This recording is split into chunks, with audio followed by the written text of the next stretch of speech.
Looks like we are live. Hello to anybody who is joining us. I am Alexi. I will be the GM of this session. I am the designer behind Cloven Pine Games, and this session that we are playing is Vow of the Knight-Aspirants to Seek the Tower Perilous, session 4 of 4. This is a game organized through the Gauntlet gaming community. Check out everything the Gauntlet is doing at gauntlet-rpg.com or on Twitter at gauntletrpg. We had been playing this series of my game and playtesting, Vow of the Knight-Aspirants, which is a game about squires seeking to prove themselves worthy of knighthood by questing into a dark fairy tale wood.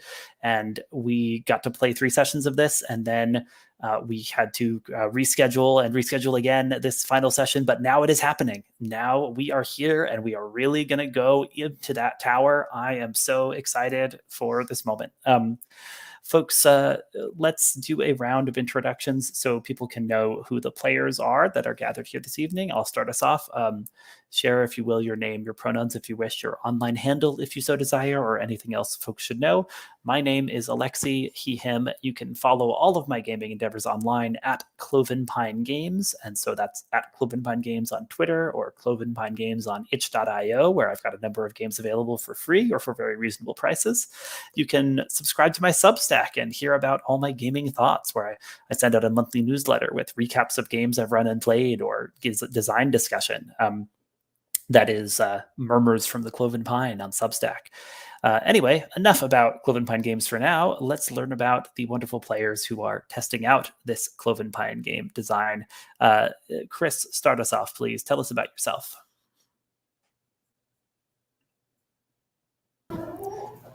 Was that to me? That was to you, yes. Okay. Sorry, I glitched out for a second. Hey, everybody. I'm Chris Newton. I use he, him pronouns.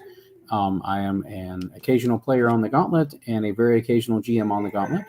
I play and run lots and lots of Powered by the Apocalypse stuff, as well as a bunch of Fate stuff. So that's me.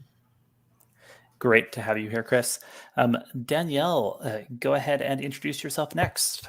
Hi, I'm Danielle, she, her, and I just enjoy playing RPGs and have not written any yet, but I enjoy being here playing on the Gauntlet, and also recommend the Cloven Pine Substack newsletter because it's very interesting. If you're looking for gaming content, I do enjoy getting that in my inbox.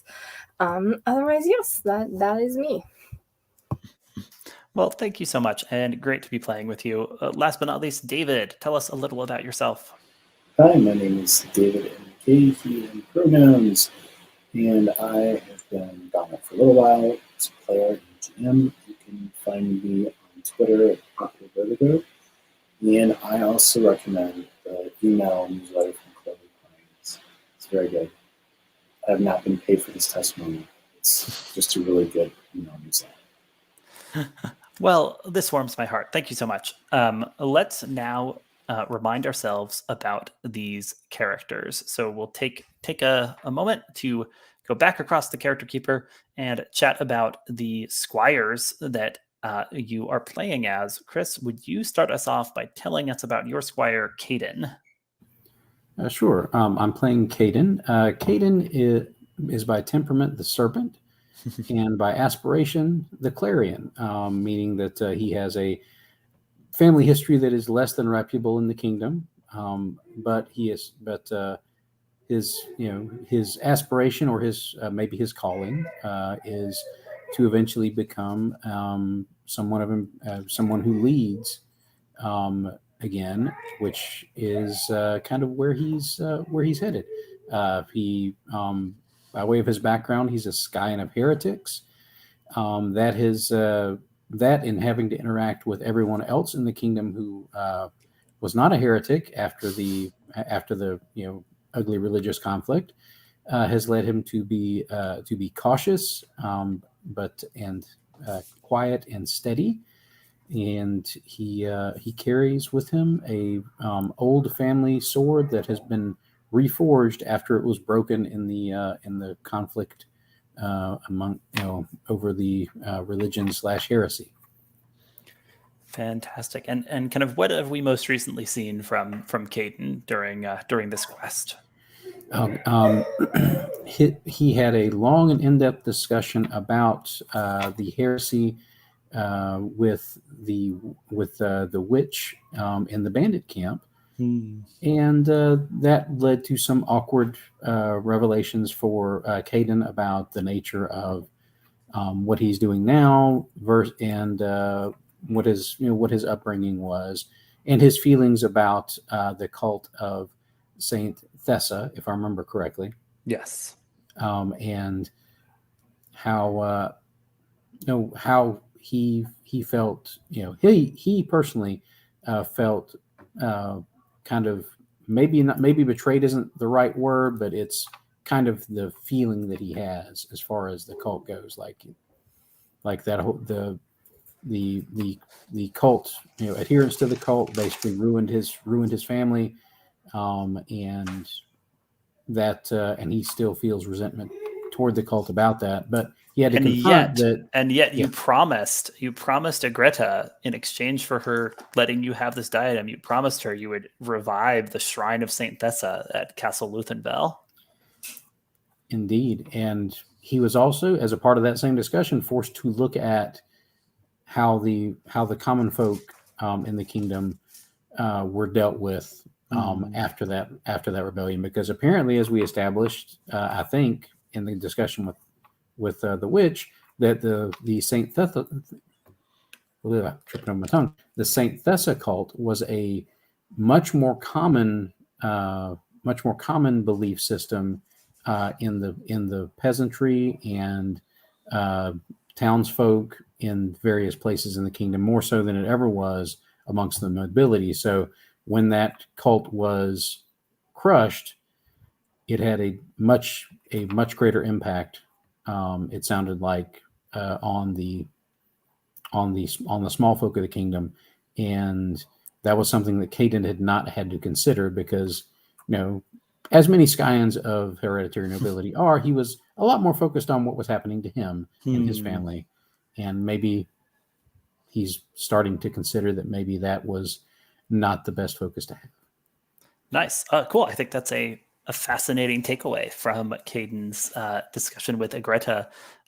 And I'm very excited to see where Caedun goes from here.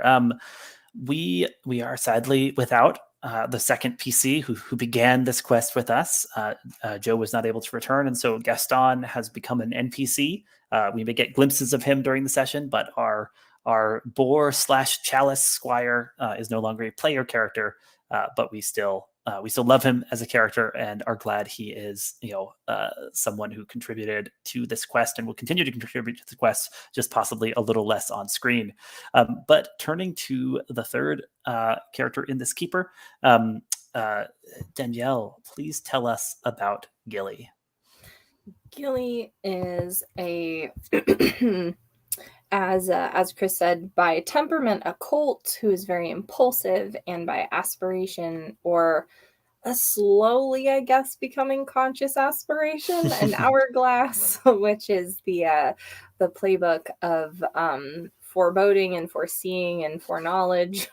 So she so far had been blessed or given this vision of the Bandit King's future, should he use this crown that we ended up giving to the statue out front, who is the original wielder of this powerful sorcerer's crown, wizard's crown. I can't remember what the name was, but it was this very neat crown of power.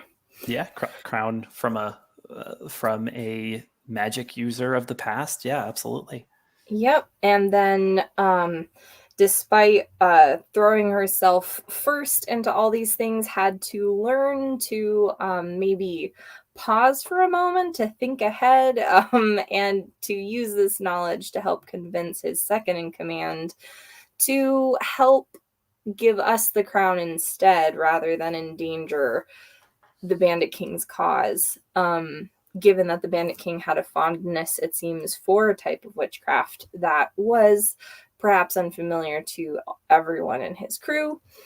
and then was able to get together with Caedun and Kay, who then we all were able to come back to here and then go in journeying into this tower after finding the enormous cow. So I think Gilly is just really happy that, like, because like Kai had the lens and like Caedun kind of knows what he's doing, and I think there's, as things get more magical, she feels a little bit less like it was most comfortable when she's just surrounded by bandits that you can punch. And now we're about to go up, maybe up some stairs into the sky. This is all very intangible and incorporeal. So Yeah, we'll see how she does. Don't gloss over that enormous cow, though, right? Because Yes.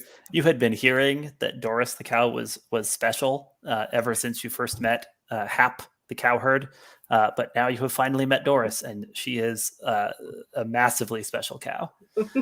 She's winning every state fair, the county fair, the region fair, the country fair. Like, I'm very excited.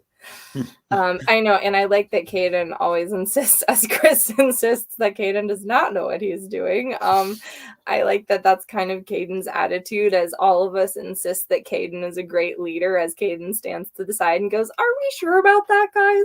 Like, are we really?" Very nice. Very nice. Well, Gilly has learned some things along the way. We'll see how they serve her at the Tower Perilous. But let's meet the last of our player characters. David, please tell us about it is Kai, right? Yes. Sure. So, Kai, can you hear me okay? Yeah. For some reason, you're coming across a little quiet, but I don't know if that could be fine. So, Kai is perhaps the youngest squire in this group, and he sees the world of the potential of making friends and alliances with almost everyone and everything.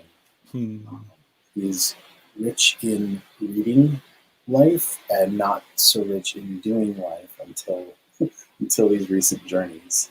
So he is really throwing himself into the whole idealistic version of the squire that he's read about, and he has made friends with Greta, the witch, and he is fascinated that we have found this tower, and he can't wait to make friends with it as well. Oh boy. Oh, good.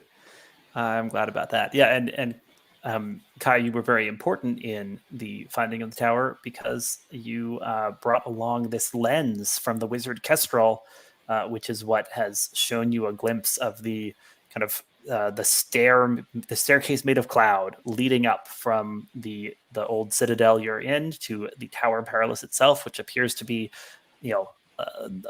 situated in the sky. So that is an exciting turn of events. I think I'd love to just check in now with each of you about what we see as you squires prepare to attempt to ascend this kind of ethereal staircase. Caedun, what would we see of you preparing for this next stage of your quest, especially in light of the gathering danger down below? I think we see Caedun whispering back and forth, or whispering's probably not the right word because I'm pretty sure Gaston can't whisper.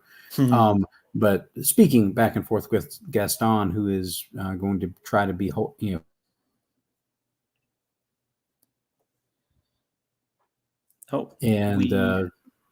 sorry, we lost you for a minute there. Can you go back to what you were saying to Gaston? Sure. He's talking with Gaston about maybe what places there would allow them to hold the larger force off most effectively, like places where they can be bottlenecked and things like that. And the statue is saying, well, the bridge is a good choke point. There are other spaces that are more difficult for large groups to get through at once, and a few collapsed buildings here or there that can be used to. fallback plan. It's like don't try to hold any one point for too long. Like let them push forward so that they don't try to go anywhere else. Because if they try to circle around, that's going to cause trouble because there's no way you can keep up with them if they spread out and circle around. But if they are able to push forward and they feel like they're pushing ahead, they won't try so hard to circle forward and look for another way in. Like talking tactics. Yes. Yeah, absolutely. Gaston like claps you on the shoulder. Don't you worry, Caedun. We will fight valiantly. Just find whatever it is the wizard wants for us up there. Better you than me clambering up into this strange tower. That's what I say.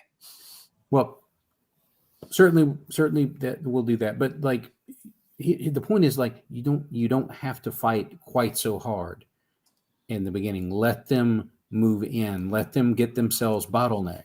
You see what I'm saying? Like, let them think that they're pushing forward, and then that way you'll keep them from.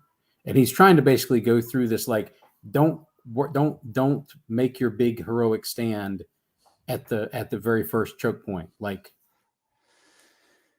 he's clearly like weighing this, and he's like, fight smarter, not harder. And I think that's probably something Gaston's maybe struggling a little bit. Like, but it's like I'm surrendering. But yeah, I could see him going back and forth with Gaston, trying to encourage him and talk him down from the heroic stand, like at the very first bridge. It's like you don't have to do that. Make them work for it, but it's okay as long as we get to the tower, it's okay if they make a little headway. Nice. Yeah. So we get that kind of tactical consultation. Gilly, what if anything do we see for you as the as it kind of becomes clear that some of the squires are ascending to the tower, and Gaston and the statue and Hap and Doris are staying here to try and keep the bandits from taking over the place. Oh man, I think that I think you probably see her just like looking back and forth during this conversation of being like, yeah, I mean, Cade's making good points. Gaston makes sense. Where will I be most useful? And then you see her like close her eyes really tight and look like she's kind of straining as if she's like trying to get some kind of insight about it. But as I don't have anything to spend of foreboding or heart or anything, I think this is unsuccessful. So I don't think she necessarily gets anything that will help her. And I think she just says,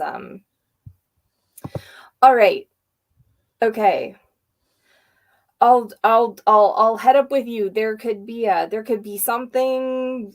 Just because the stairs are not solid doesn't mean the threats won't be. There could be something in the sky that is big and needs to be punched. So I will go up there.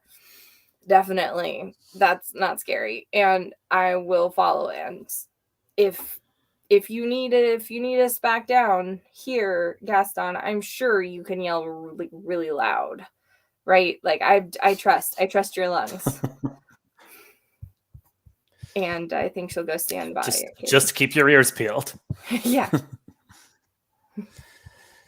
Yeah.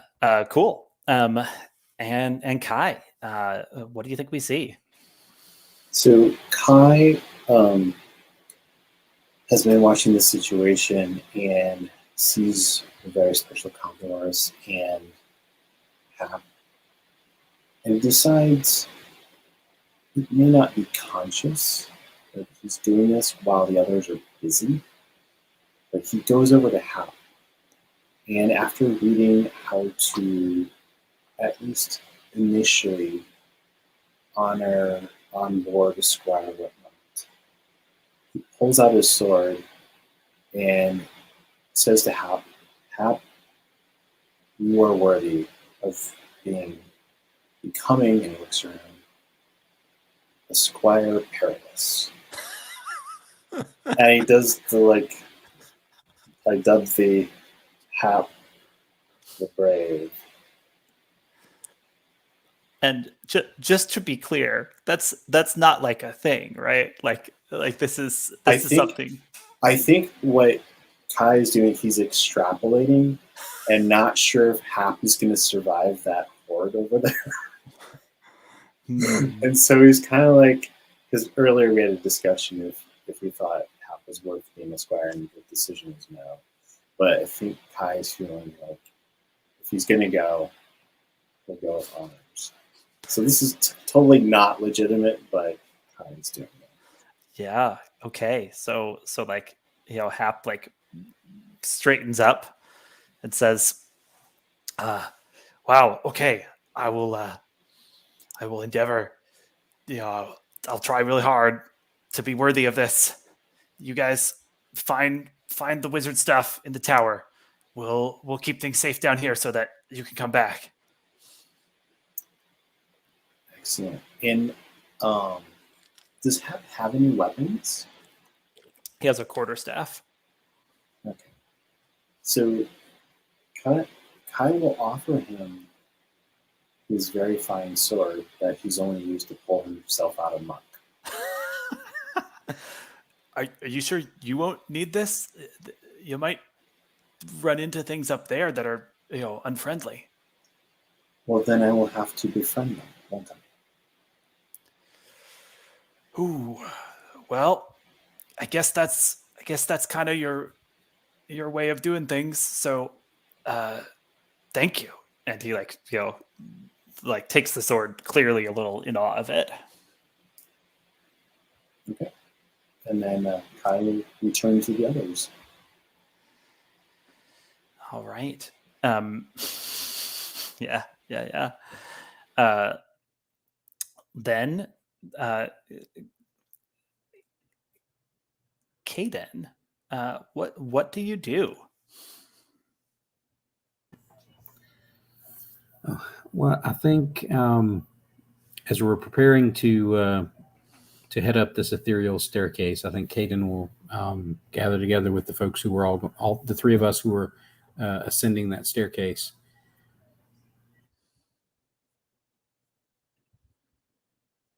Gilly and to Kai and say, we are ascending the staircase. It appears into the tower itself. We don't know really what we're going to encounter in there. So our first steps have to be careful ones. He glances at Gilly pointedly, and we also have, in addition to taking careful steps, we also have to take steps with a wariness towards danger, because this, as we have been told, is a tower of ancient magic, and a magic that is thought to at least be hostile and reluctant to be confronted. So, Kai, you are our best person when it comes to knowledge of ancient matters, but you also have to confront these questions with the realization that these things may be dangerous. Some things cannot be befriended. Some things can only be understood and dealt with, and we all need to remember that. He turns back to Gilly and he says, if you have any visions while we are going in, share them quickly, so that Kai and I don't accidentally stumble into something that we might otherwise have known to avoid.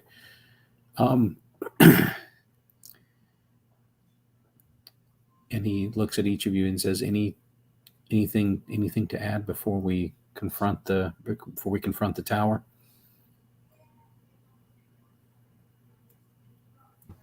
So is this where it's implied that Kai really should consult their lore or anything? Or yes, just... he's basically saying, there's going to be lots of questions to be asked, lots of cool magic to be seen, lots of other cool things to be confronted. But a lot of those things will be dangerous in ways that we probably don't understand.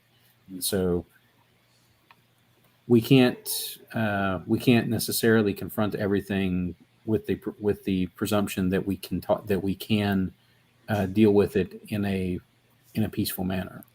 Not to say we have to go looking for trouble, but we have to understand that there is almost certainly going to be a lot of trouble. So was this a inspiring speech to your allies before taking on a dangerous task? I think so. All right. So you can certainly mark rallying oration. Are you also trying to impart a lesson to Kai here? I think he is. Yes. Nice. All right. So let's take a look at that. When you impart a lesson, when you attempt to impart a lesson to another PC, spend 2 heart and share the lesson. They can accept or resist the lesson as usual. So, give me like what's the like is the lesson just not everything can be befriended, or like something more specific than that? Because it feels like a key aspect of the lesson is just cutting against Kai's impulse to befriend each and everything that he encounters.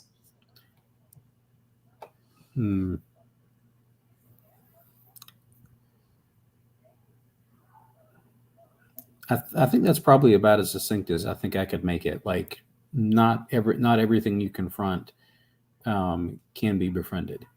Legit. Kai, do you accept or reject that? I think right now, Kai's like, that's a nice concept. So I think he's rejecting it because he doesn't believe it. Does that make sense? Sure. Well, when you resist a lesson someone is imparting to you, roll without a stat. So just 2d6? Yeah, just 2d6. First roll of the session. Let's see if we end up marking 2 conditions just from trying to talk to each other before going into the tower. I got a 5. Oh, did you now? That's interesting. On a miss, their words overcome your resistance. Mark a condition and record their lesson. Tell the GM how they got past your defenses. Okay. So, what kind of, despite yourself, caused you to end up taking this lesson to heart from Caedun here? I think.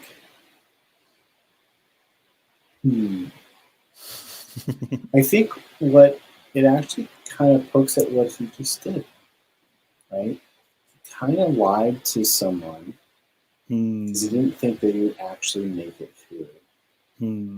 And so, like, that wasn't being a good friend. And the threat of the horde, like, he doesn't think he can actually be. So, like, some of the reality of the situation is starting to sink in. And so I think that's why I'm marking it dampened. Yeah, nice. Okay, so you're marking dampened, and you also write down this lesson.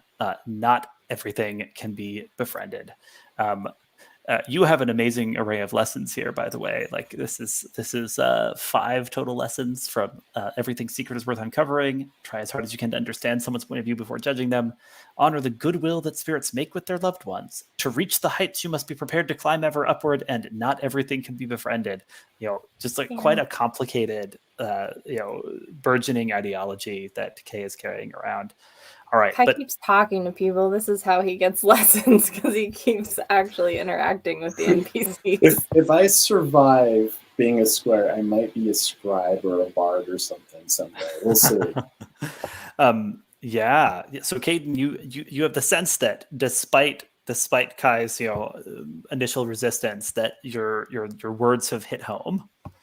Question though, if it was a 5, did you make that a hit then, or because does that count as my foreboding attack? Because I just saw that it's not just when I make a miss, but if anybody rolls a miss and the roll isn't increased, I get to mark foreboding. You get to mark foreboding. That was a real miss there, right? Because basically Kai couldn't resist the lesson, had to mark a condition, but that counts as a miss, and you can mark your foreboding track for it. Okay, yeah. While that interaction happens, I think Gilly just gets a strange cold shiver down her back for no reason whatsoever. She's like, "This is great. I'm sure it's just the clouds that are doing this." Surely it is. All right. With your duly inspired crew, Caedun, are you ready to start leading them upwards here? I think he is. I think this might be a good time to address like where he has picked up this talisman. Yes, you have a talisman of some sort. Tell me about it. I think when we came into the city, I'm kind of going to backtrack a little bit. When we came into this little city or citadel, sorry, and we found Doris in that little courtyard, I guess maybe where we found Doris. I think it was some sort of space that she couldn't get back out of. I remember it was like a hall, but the roof was gone, but still she was bigger than any of the doorways, any of the places where you could walk into this space. And I think the talisman is it has the same kind of appearance as that crystal that Kai had found earlier, but this one is discolored and has a weird prismatic effect because of it. Oh, nice. So you've just picked this up and you're like, this feels like it's going to be helpful. Yeah, it was there. He just felt like he needed to pick it up. That's awesome. Yeah. So is this like you're like stepping kind of cautiously onto this only like partially visible staircase, and then like holding onto this crystal as it seems to hold underneath you, and you're taking another step, moving forward. Yeah, I think these are going to be very tentative steps early on. Even after the first step. And he starts thinking about all the fairy tales where somebody tries to follow some sort of fairy trod, and then ends up falling off a cliff or something. Like, no, good, pleasant thoughts, good thoughts. Don't think falling thoughts as you walk up this invisible staircase. Yeah, Gilly, are you right behind Caedun? Like, what's this look like? Oh, I think so. Like, I think she's so right behind him that if he stops too suddenly, like, her nose is gonna totally bump right into him. Like, I don't know, like, if he falls, if she falls, if anyone falls, like, she's, like, right there. Nice. So. Nice. And Kai bringing up the rear of this group. Cool. And like from below, Doris the cow gives a kind of valedictory moo. And that kind of like echoes upwards as these three squires ascend this. It's a like tight spiral of slightly solidified air that you are walking on. It feels very unnerving because you can see the drop below you getting bigger and bigger. Caedun, if you would, why don't we roll for the first time the Tower Perilous move and see how this works? Because I feel like we're really doing this, right? You're navigating further up into the Tower Perilous, right? You're kind of essentially on the threshold of it right now, and assuming this roll goes well, we'll be in the tower proper. So you answer the following questions and roll with +1 for each. Yes. Do you have a magical talisman to aid in navigating the tower? Yes, you do. Good use of an advance right there. And have you avoided or dealt with anything pursuing you? No, I don't know if we can say we've dealt with it. There is a plan in place to distract and hamper it. Yeah, I think. I can't say we've completely dealt with it as far as resolved it, but like we've got a plan in place to hopefully head some of it off. Have we avoided it for now? Yeah, you've avoided it for now, and if things go badly, maybe that will stop being true. But yeah, for now, sure, you've avoided or dealt with anything pursuing you. Go ahead, you get to roll with +2. What could go wrong? I don't know why you keep saying things like that, Alexi.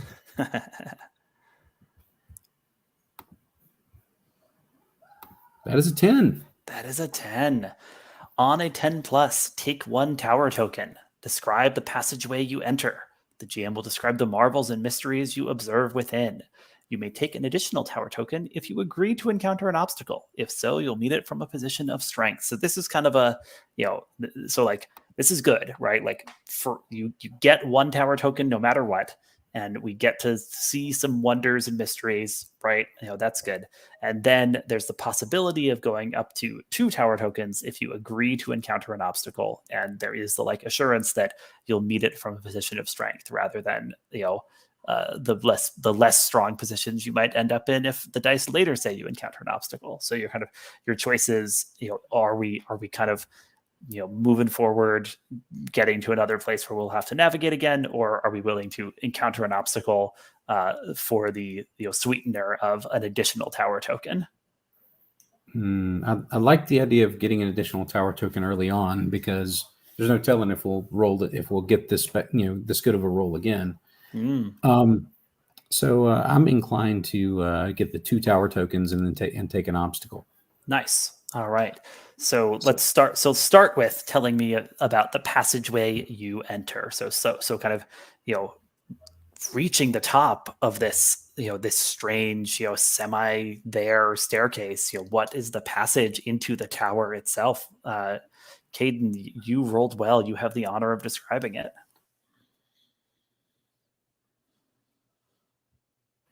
As we're going the staircase up, like it looks like we're ascending just like into the sky.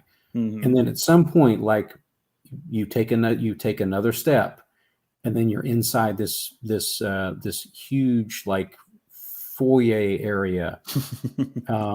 Just like as a shock, it's completely enclosed. Yeah. Looks like the inside of like a traditional tower. And you look back down, and there's floor, not ethereal staircase.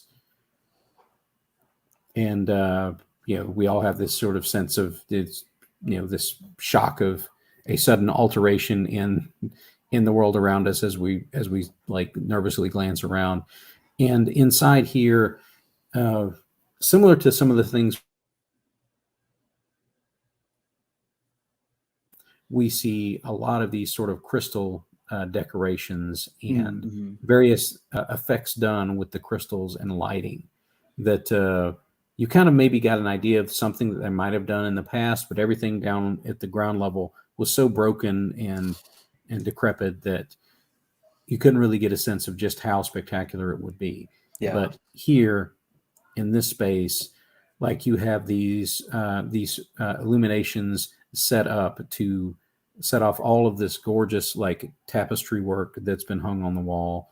And the tapestries are in some strange, like, almost otherworldly fabric that you can't really place. And even if you go up and touch it, like you've never felt anything that felt like that. Kind of like if an ancient English peasant like suddenly touched silk for the first time, that's the kind of sensation that it has. That's amazing. That's wonderful. Yeah, I love that. Yeah, tapestries and crystals.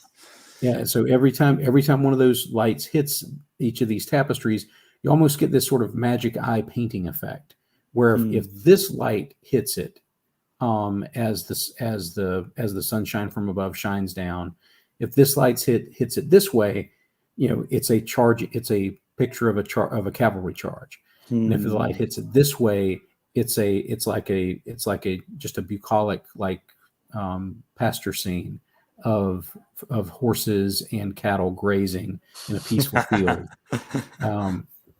And That's the fantastic. others are similar, and the others have similar situations. And this great hall sort of looks like it's designed to sort of funnel you forward. Wall hangings and tapestries as you walk by them. So you broke up slightly there, but it sounds like you said it feels like this hall is funneling you forward.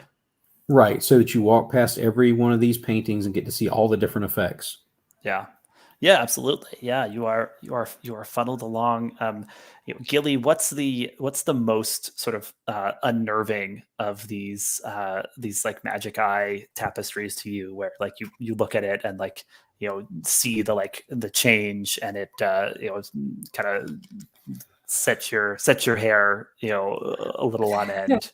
I think that for her, it's because when you look at them, it looks like it's, a battle scene or something like so. But each time you look at a specific person in it, it's like it zooms in and you see like the person's expression kind of change to be whatever like their thoughts and feelings were in the battle. Oh, So wow. like, Yeah. the general that looks really confident zooms in and you see like a worried man, you know what I mean? It's like it's like what she imagines perhaps if her powers ever like fully blossom, it might be to look at a whole scene like you're able to just like read the state of what's happening. And it's really freaking her out a little bit. Yeah, Like that's great. it's really cool, but slightly scary. Yeah, that's very good. Kai, which of these are you most tempted to investigate further, even though your allies seem interested in pressing forward through the tower? So I think something that catches his eye, because he's the one in the back. He's still got this lesson in his head, freshly imprinted, of not everything to be free. And he's just sort of like this. I'm like living in a world like this. He's a little distracted. And as they're moving through this beautiful scene that is also perhaps frightening, I think out of the corner of his eye, he notices in one of these tapestry that shifts that there was like a fire, like a campfire, and the smoke from one of them like jumps to the next one and became a bird, and then the next one is sort of like shifting entity jumping from one tapestry to the next.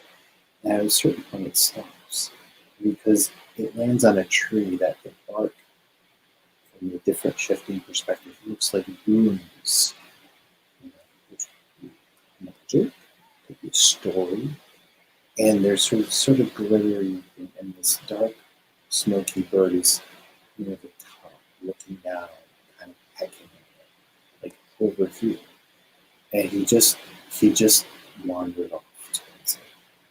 So there's this dark, smoky bird you're kind of spotting, kind of recurring in tapestries, almost like it's moving between them. Yeah, like they're just a window. And he goes over to the tapestry that looks like a tree bark that's covered or carved out of runes that he can maybe decipher. Oh, you said runes, like RUNES. Runes. Yep. Oh, as you're attempting to closely study this this tree. Yeah, absolutely. I'm up for you to search for truth here. See if you can learn something interesting about this. Go ahead and roll plus ingenuity. All right. Let's see. And possibly you have advantage because you think everything secret is worth uncovering. I do. Do you want me to spend that? Yeah, it just you can just apply it, right? Okay. Roll 3 dice and take the highest two. Okay, perfect.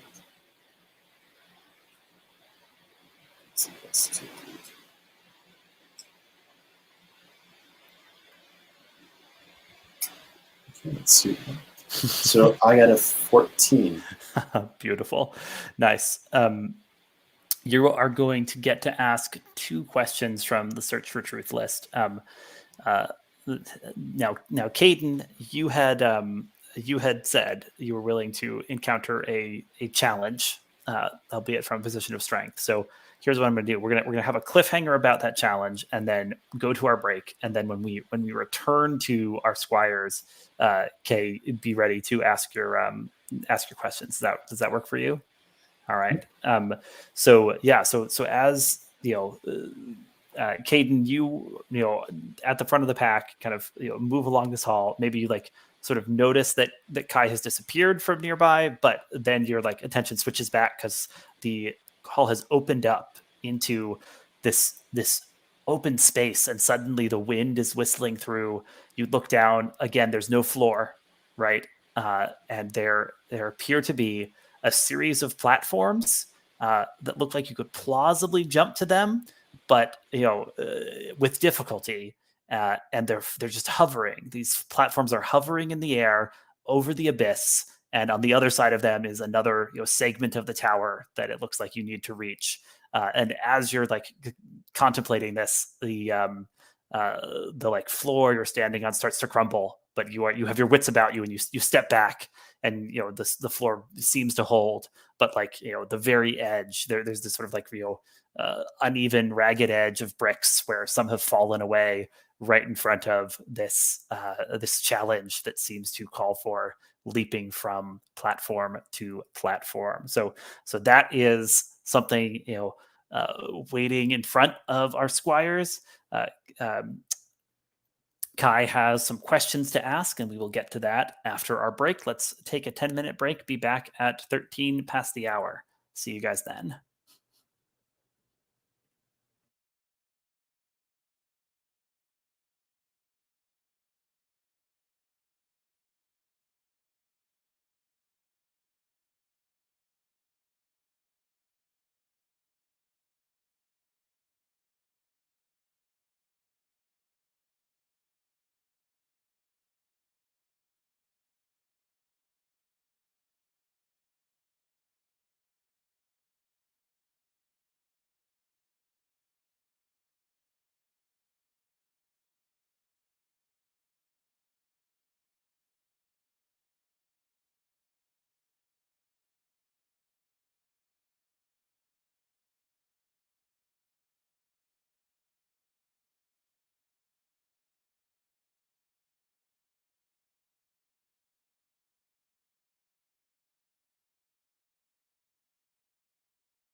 How's everybody doing?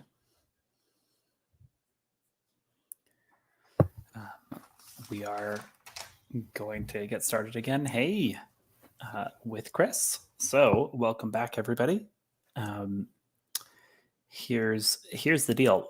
We are going to first cut away to the battle down below. So I will give all of you a chance to tell me a little about what is going on. So we get some establishing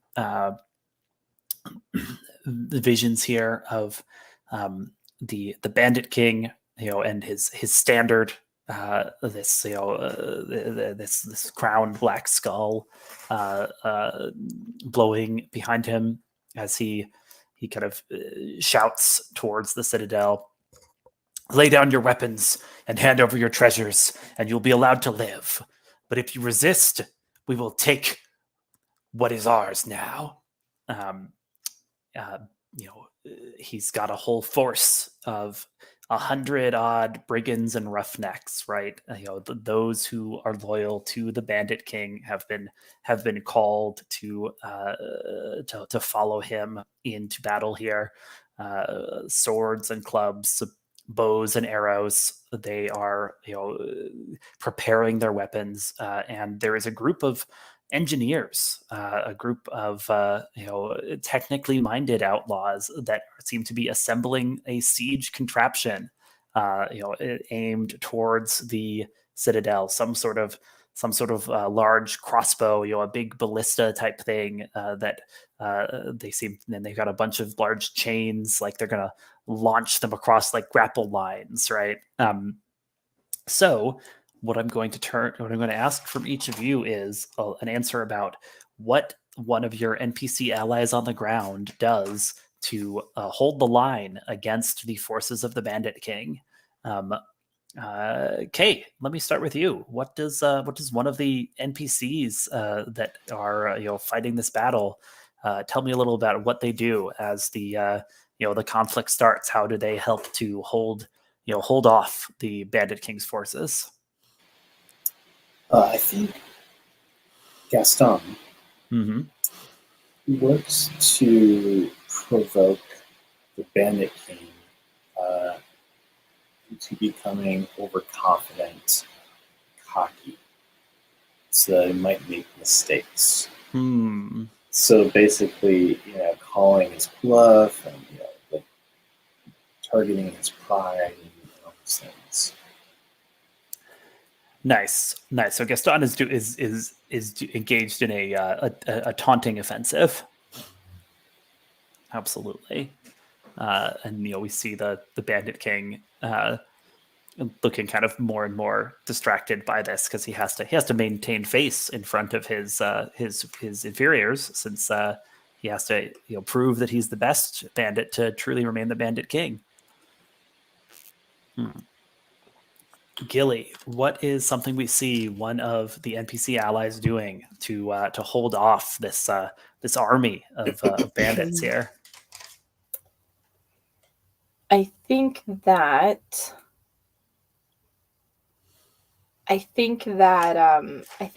Hap is standing like a little bit outside. I think he's got his quarterstaff out, but he's like, yeah, definitely, like to add to Gaston's like taunts, and definitely like popping any of the other bandits that are trying to advance.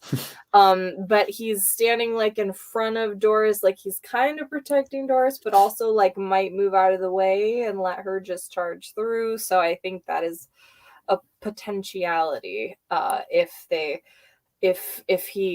felt threatened enough. Oh yeah. Well, it's got to be that there's a moment where like Hap's been like thwacking bandits left and right, and he's like, "Let me try this," and he like pulls out the sword that he got from Kay that he has no idea how to use, and like promptly gets stuck in something, and he's like, "Oh, uh-oh," and then like as like bandits are like getting ready to jump on him, then like Doris lets out a like moo, and like kicks with one like giant leg and sends one of these bits like just flying up and over, and we they like disappear at a Team Rocket twinkle in the sky, right? Caedun, tell me about one more vignette here of an NPC ally fighting off the bandit horde. The statuary lady, Mm-hmm.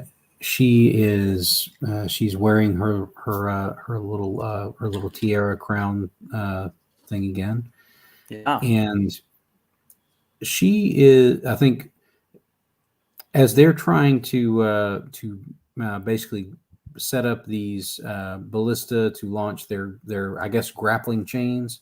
Yeah. She seems to be using some sort of minor magic, nothing like spectacular or anything, but like every time it looks like they're winding the ballista,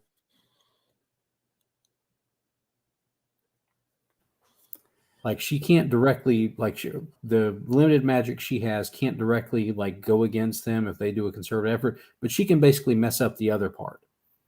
So if they're like winding up the spring mechanism for the ballista, she is untying she's untying the mounting ropes on the other side. So like she's basically making Nice. much siege engines prepped. Nice. So you broke up a little bit there, but I think I get the sense that using magic, the Statue Guardian is subtly sabotaging the siege equipment they're trying to get ready, so it's never able to fire, never able to fire accurately. That's it. Absolutely, yeah. So I think the Outlaw King is more and more frustrated that despite assembling this vast force, he's being held back by this mere handful of defenders, keeping him from breaching the citadel, and he kind of like curses and shakes his knife in the air. I will have that magic treasure. You will not stand in my way. And I think the scene shifts rapidly upwards, moving up and away from the Citadel siege to the Tower Perilous, where Kai, you had some questions that you were getting to ask about this tapestry. Yeah, so my two questions were, what person or concept holds true authority here? Mm-hmm. And where is my best opportunity to make a difference? Yeah. Okay. So I think you basically see a little like scene play out on this tapestry, where kind of standing in front of this rune carved tree is a druid, right? You've read about these figures, priests of an old religion from long before King Hadithar's time, before the advent of the true faith here. You see this figure, you're wearing a distinctive like robe and kind of shoulder piece with antlers coming off of it, in this like shifting tapestry, he is depicted first as a man enrobed and clearly like standing in authority, and then the image shifts and now he is a skeleton, but still standing and still apparently still surrounded by birds and beasts. Creatures seem to still be heeding him. You get the distinct impression that there is someone long dead who still commands creatures here within this tower. So does that give you enough for who holds true authority here? Yeah, and I can definitely consult my book and play this scene too. It's true. You could consult your book about that. Opportunity to make a difference. You see that the crows, right, that are swirling around, right, and kind of you were initially prompted to investigate because you'd spotted these smoky birds moving through the tapestries. You see that these seem to be the eyes and ears of the skeleton druid, but they are easily distracted by carrion, right? Like there's an image that, shimmers, back and forth on the tapestry of the, crows clearly, sent on some sort of errand, and then, descended in distraction on a fallen deer that they can pick clean. Does that work for you as a, helpful piece to have gathered? Cool. All right. Caedun, I turn to you. You are staring over at this, stretch of abyss, dotted with floating bits of stone that seem like they are meant to be leapt between by someone with a good amount of agility. And a little bit of ground just crumbled right in front of your feet, but where you're standing seems to be solid for the moment, at least. What do you do? I think, let's see, Kai is distracted with the one of the tapestries, right? Yeah, if you glance over, you'll see that Kai is in his own world here. I think Caedun will look around and see if Gilly is nearby, and if she is, he'll try to have a discussion with her about how to make our way across these floating platforms, because Caedun is not the most agile person to try and make these leaps unless there's no other option.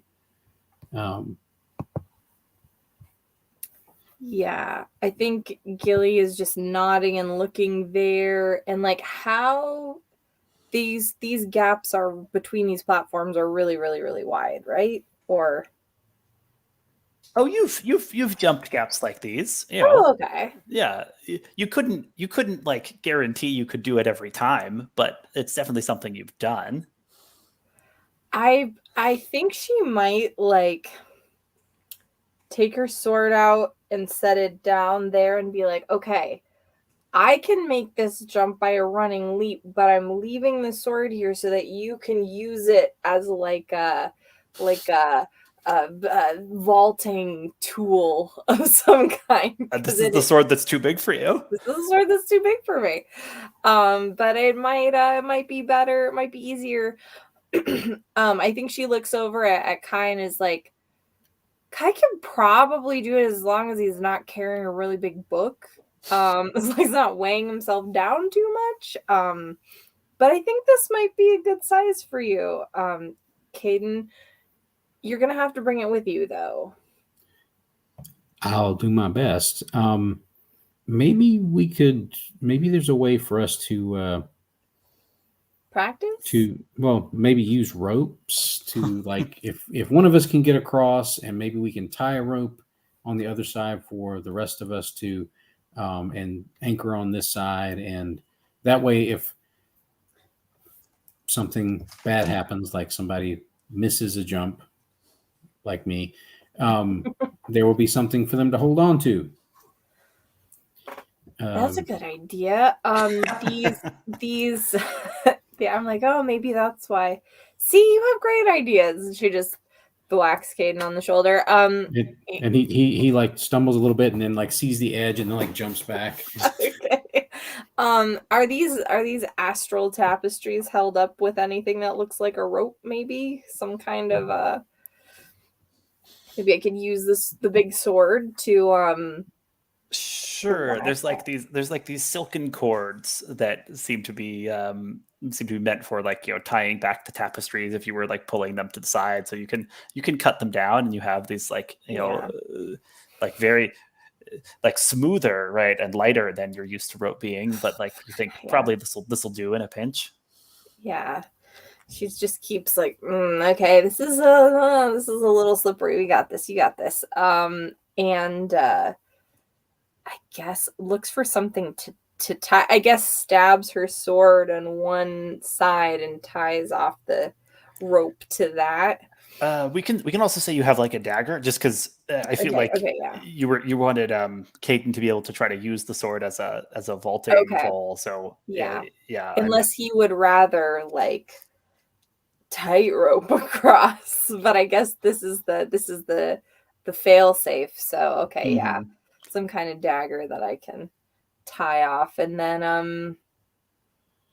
I just go like, "Hey, Geronimo," and then I think is all holding on to one side and just takes a ginormous leap, sailing towards the other platform, just throwing herself directly into this. Nice. I like this. Let's see. I think this might be trust your reflexes. Ooh. Right? Because this is a like, act fast sort of thing, right? Okay. Does that seem right to you? Yeah, That maybe we'll roll trust your reflexes to see how Gilly does. Yeah, either trust your reflexes or undergoing an ordeal. I didn't know which one that was, but I am cool with rolling the stat that I have anything in. So yeah, this is sort of off the top of her head. So yeah. And tell me if there's any lessons that are giving you advantage here. Well, she's not really reflecting on anything. If it was don't hesitate, then I could have done that. But I've learned too much now, and now I don't get benefit from, unless I get heart from throwing myself into a new situation. You know what? You are throwing yourself into a new situation pretty literally. So yeah. So take a heart and roll 2d6 plus valor to see how this goes. Right. That's a 10. Oh, yes. Nice. Yeah. Okay. So Gilly, you're doing it right. Like there's like tell me about it. You're gonna be able to cross to the last of these platforms, but you can describe for me, how it goes, like what the sensation is like of, because I think they probably wobble a little bit when you land on them, right? And it's like you don't know what magic is holding these up, but it's clearly like they're not like held like totally still. So you have to like account for that as you go. Yeah, I think as Gilly like kind of soars over on her jump, because the rope is slipperier, it just sort of slides through. It doesn't hold up the speed of her jump at all. It's just sort of sliding through her fingers, and as she hits it, sort of takes the momentum off the wobbliness and turns it into a sort of a bounce into another one. And like you see her land and sometimes skid a little bit up to the side as it goes. And instead she just keeps going forward. Like if she had to stop still on any of these, it might be a problem, but she sort of skates through to the end and then kind of lands at the end holding the rope to sort of slow her down, and then stops and waves and is like, "Hey guys, you can go now. It'll work out. It's not so bad." And then just kind of like plants herself to hold it. Yeah, nice. Gilly made it across. Kai, are you like, even aware of that, or you're like still in your own world? Have you like tried to rejoin the others, or like impart to them what you've been picking up from your research? I feel like Kai turns and says, "Does anyone hunt?" and looks and sees what's going on. Does anyone bother to respond to Kai's question? Like Caedun probably says, I mean, I'm sure all of us have hunted at least once. I mean, it's one of the things we do. And he's probably like was going to respond, and then he sees Gilly like over there. So, oh, it's like what? But maybe we could talk more about the hunting after we've gotten across these platforms. I may have found something in these tapestries. The power that is here is the spirit, and I think that's when Caedun would start going through his book. But he starts rambling on about what he has observed so far. The spirits, life and death, and druid, sort of has control over the spirits and elements of the space, and it uses these dark birds, these black birds, to monitor those around us, and that they are easily distracted by carrion. Thus, can we hunt something in one of these tapestries to distract them while we go about our business?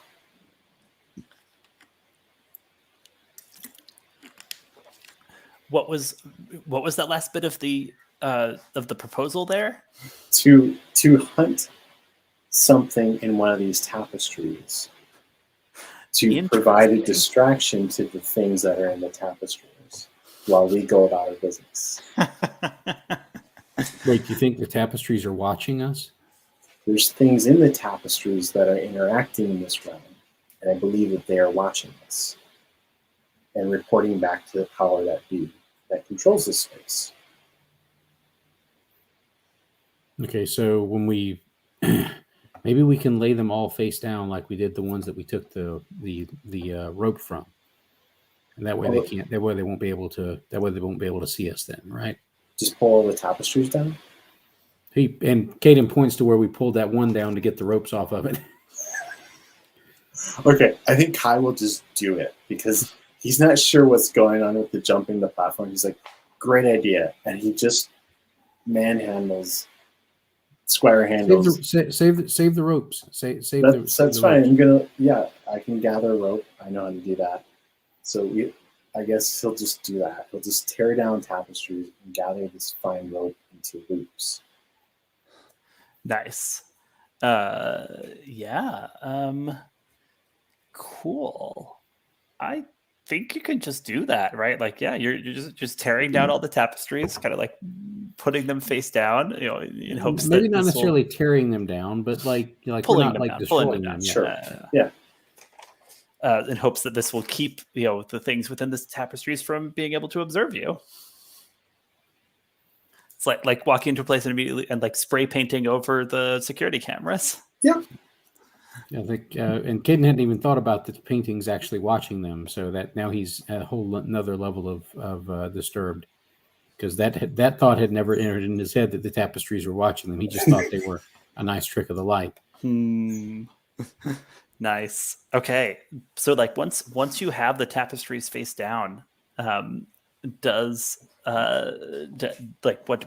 next? Because Gilly's waiting impatiently on the other side of this the platforms. I think she takes heart at us, right? For waiting impatiently. As long as she expresses impatience, yes.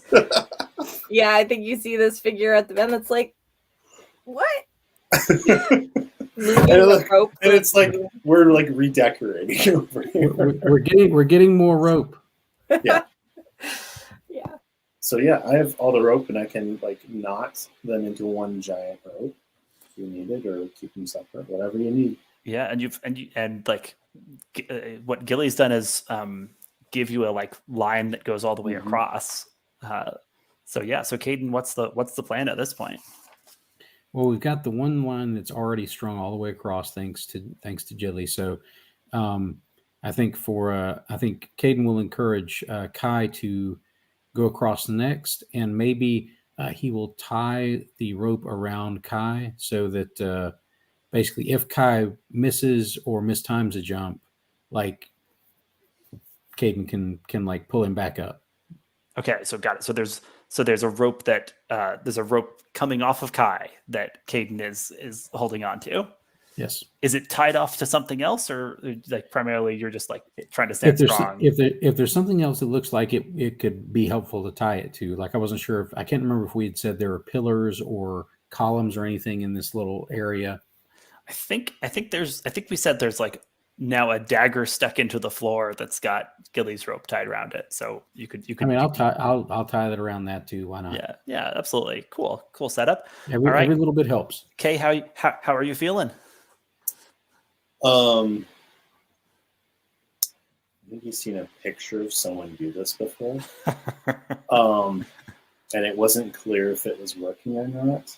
So he is a little apprehensive, but he decides, if this is what knights are expected to do,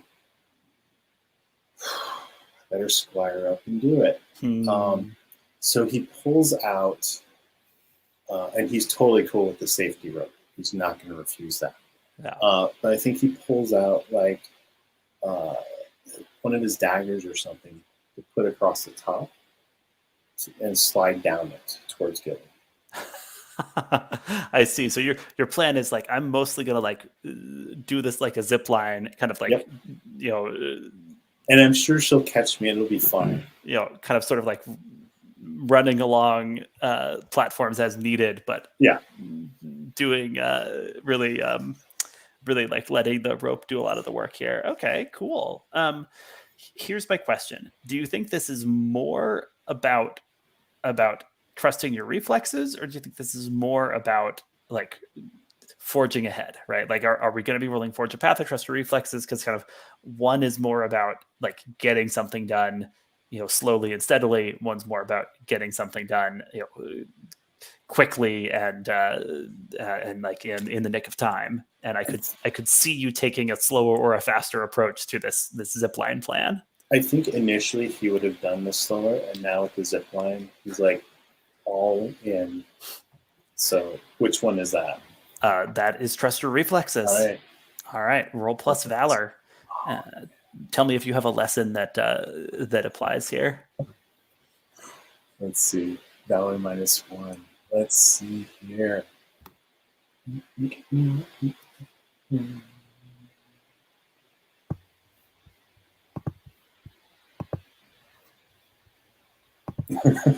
Well, but if I have one that would apply if I was climbing. That's okay. If something goes desperately wrong, I can help. To reach new heights, you must be prepared to climb that roughly. Yeah, I don't think. I don't think so. Like, I don't think so. And I would, if I were being a super hard ass, I would be like, oh, are you defying that lesson by going, on the like the downward angle? But I don't think so. I think this is totally outside. Yeah, I have foreboding. If you want to defy a lesson, I got some foreboding stored up. I kind of just want to roll with my -1 valor. Yeah, let's do it. Okay, let's see how that goes. We've got some ways to address a miss if we feel like we need to address a miss, because for one thing, there's the rallying oration in effect. So please go ahead, roll with your -1 valor. Okay, I got an 8. You got an 8. Nice. So when you trust your reflexes on a 7 and 9, the GM chooses you forestalled the danger in an unstable or temporary manner. There's a cost to averting the danger. Pay it, and the deed is done. I think the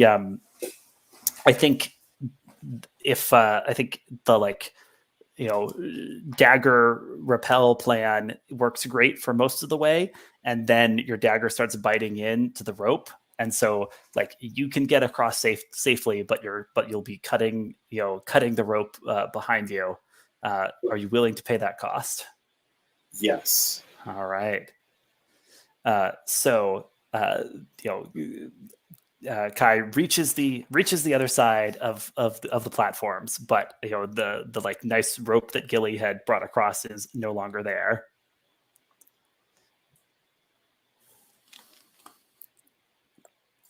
Sorry.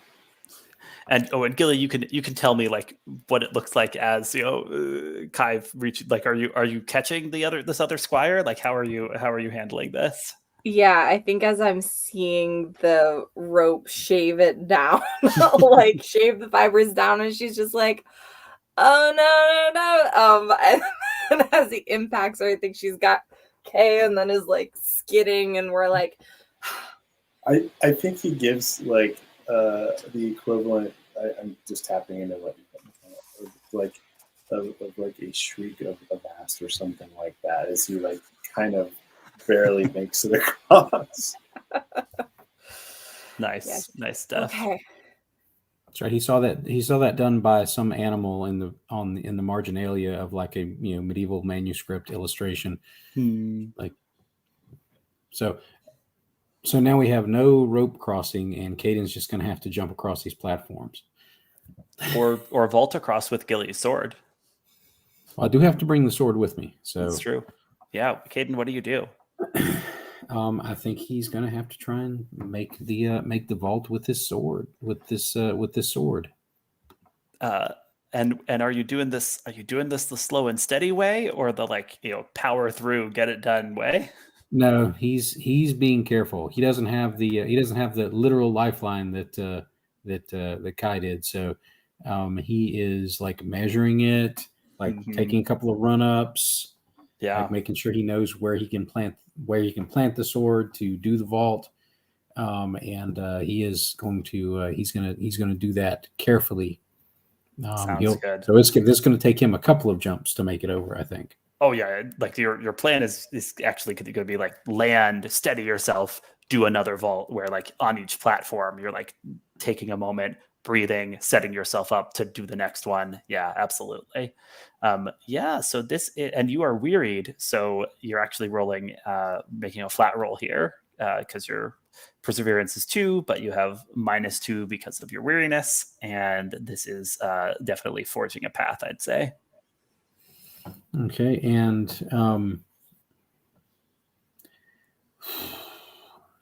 okay, so that will be a roughly flat roll. Yep. Okay. It is a flat roll. Okay. I mean, if you've got advantage from a lesson, let me know. Let me see.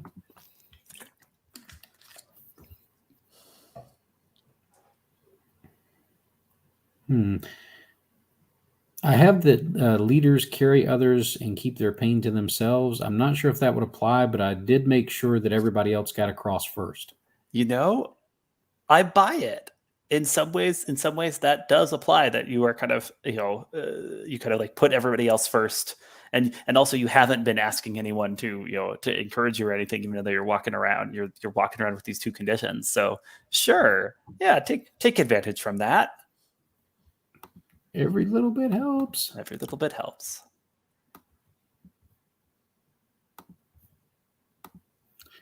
That is a 10. The advantage saved me. Nicely done. On a 10+ fortune smiles on you. Ask the GM what unexpected opportunity you discover. Yeah, so like as you are taking it slow to move across these platforms, while you're like around the middle, there's suddenly a cawing all around you, and this these ravens, these crows start sort of appearing in the air, like just like the staircase that was there and not there. These birds are sort of there, sort of not there, kind of dissolving out of smoke and into feathers, right? But you have a way to get through. How do you use your talisman to kind of disperse this sudden swarm of this sudden murder of crows, and make your way safely across? I think what happens is he after he lands on, I guess it probably maybe the second platform, because I think you said it was like maybe 3 platforms across. Oh, like 4 or 5, yeah. Okay. So he's gotten about halfway there, and he looks up and sees these birds sort of manifesting and swirling, and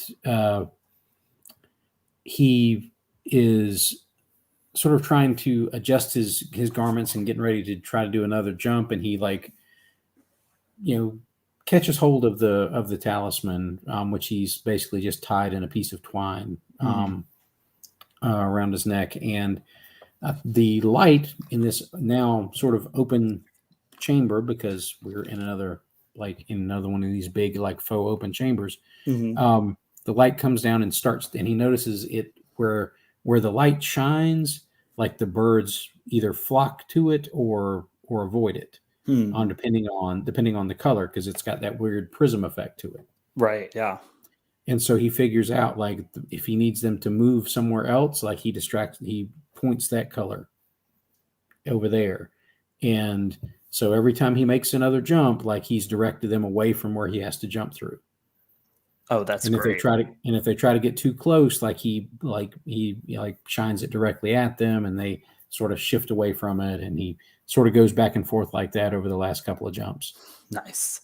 Yeah. And with that, the three of you have all made it through this challenge and are, able to catch your breath on the other side.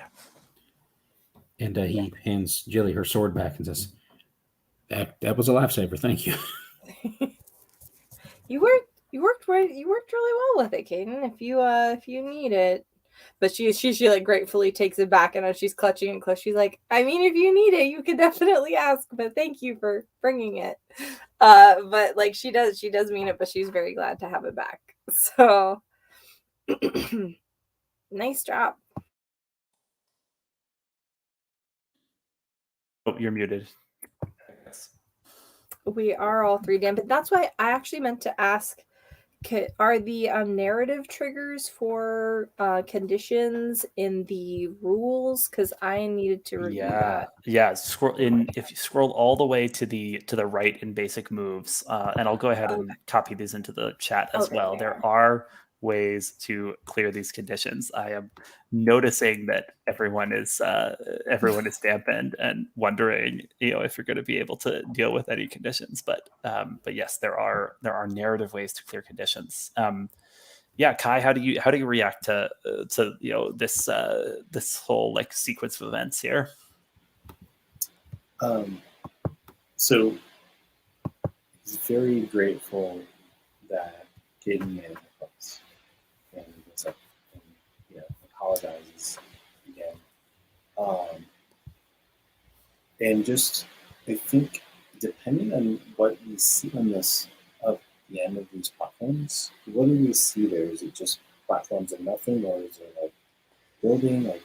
You've reached another kind of portion of the tower. It appears even older than where you were before. And here, instead of the cozy tapestries, there is old worn stone and the occasional kind of relief carved into the stone, still with some of these same motifs though, charging horses or flocks of crows flying. So I think Kay would think now is a good time, so we have a little bit more information to look into his books, see what else we can gather before we continue on. All right, so Kay is hitting the books. Yep. All right, when you turn to your text for answers, roll plus ingenuity. This is your special move, pore over tomes. And I feel like I'm using everything secret is worth uncovering. It's a lesson. Does that make sense? Yeah, in that kind of specifically, you're looking for, can I learn any more secrets of the tower from these books? Yeah. Yeah, go ahead and make the roll.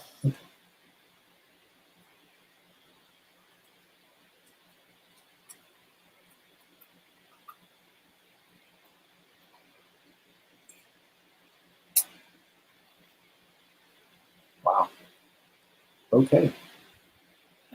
Comes to a 9, right? I believe so. So you get to right, yes. You find a story or insight relevant to your situation, work out with the GM what it is. On a 7 to 9, the GM will write the lesson for you. Yeah. So tell me, you're kind of following the thread from what you were noticing in the tapestry. You find in this old book, accounts of the druids that once lived in the realm of Caedun, and there is a druid lord named Ennor, Ennor, who matches the description, matches the figure you had observed in the tapestry. Someone who commanded the creatures of nature, especially flocks of carrion birds and crawling rats and spiders, right? And the legends say that he sought an even more ancient power and disappeared in quest of it, but other druids claim his spirit never rejoined the earth, but you kind of remained somewhere dimly perceptible. And I think the lesson you get as you read about how his enemies were destroyed by the creatures he commanded is never underestimate vermin.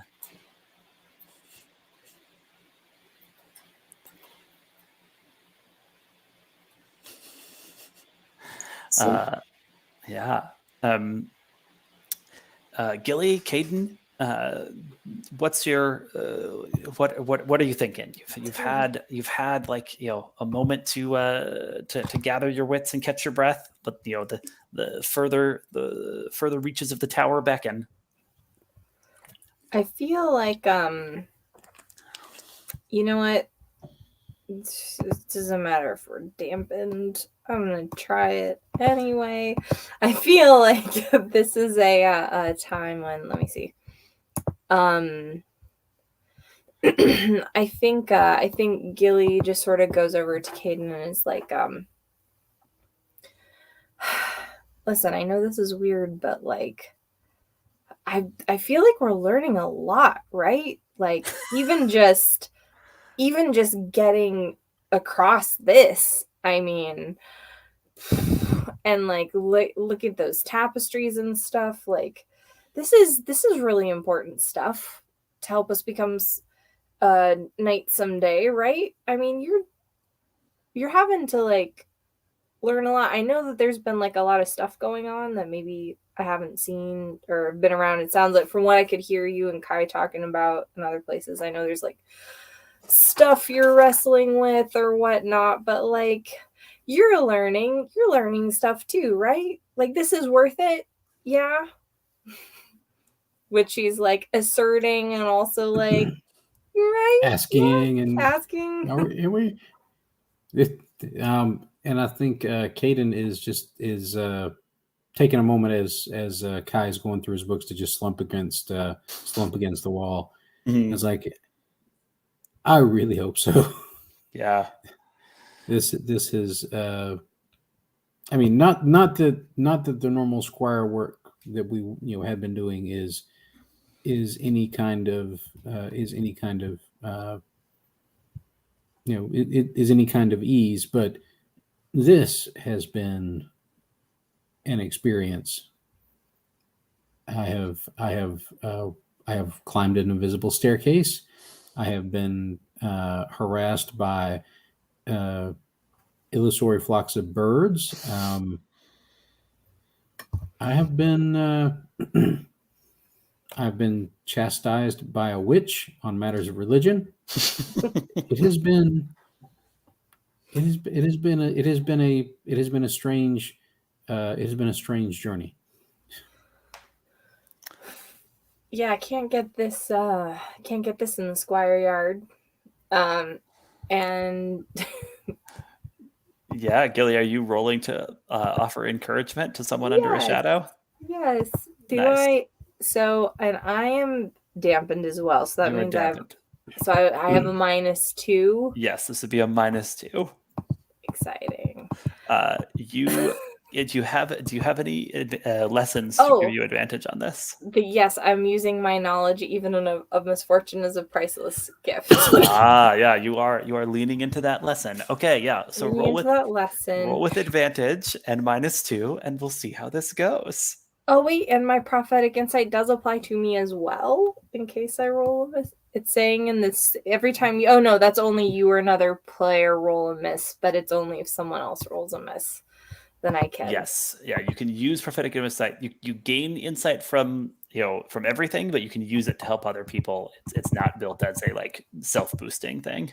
Okay, so I'll roll the advantage and then I'll add the -2 to the result because it's with the. Yeah, let's do that. Doing that in the roller is always a little more confusing. That's snake eyes and a 4, so that's 5 -2, which is 3. 3. Okay. So that's fine. That's fine. Good thing Caedun gave his rallying oration, though, because this means that you get to re-roll, and Caedun marks his responsibility track. Oh my gosh, that's right. This happened last time too. So I think, yeah, Gilly's like nodding along as Caedun is talking about all the things he's learned and all the responsibilities. Okay, that's an 8 minus a 4. Wait, do I roll all 3 again or just 2? You could roll all 3 because it's still an advantage. So Still a roll. So it'd be 8 minus 2, which is still a 6. Here's the thing, right? Like a 6 is close enough that someone could spend a heart and push it up if they cared to do so. Right. And if people are saving heart. I burned through my last 2 imparting that lesson to Kay earlier. So Kay, do you have any heart right now? Oh, I know, but that's right. You haven't used your spend 3 heart move yet this whole game, right? Yes. True, so... but I bet Kai could get a heart back, right? Like his triggers are impart an obscure piece of knowledge, pause to closely study something new, plead with your allies to be more careful. I don't know. So I'll keep an eye out for this. Kai, do you want to spend a heart to help Gilly out here? So I imparted knowledge before we make that leap across. Did that count as part from before? Yeah, sure. So add 1 minus 1. Right, cool. So basically, you had gone all the way up to 4, but now you're. Tell me how you lend your aid as Gilly is attempting to put a encouraging gloss on the whole situation while talking to Caedun. She brought up learning, right? So I feel like Kai is there adding like footnotes and citations and things, academic support, validating your arguments that yes, we have learned things pedagogically. And you're like, and that could help in this place, and this lesson could help with that, or you're like, just like so and so said, Let's start like sketching out a flow chart. Exactly. Amazing. That pushes our result up from a 6 to a 7, and that means that Caedun, you can choose one from the list of benefits on the offer encouragement list here, which is my spirit is comforted in a clearer condition. We find respite in our connection and each gain 1 heart. My resolve is steadied and I take advantage on my next move. What do you choose? I'm leaning towards giving us both heart, but I really would like to clear one of those conditions too. Like the heart sounds like it will be super useful. That is true. Especially since I have 0 heart right now, and it would be nice to have at least one in reserve. Yeah, I mean, you get to choose, right? Like Gilly has offered the encouragement. You choose how it affects you. I think we both get heart. Oh, wow. Okay. And how does Caedun react in the fiction that shows him him taking heart from this conversation? And I think as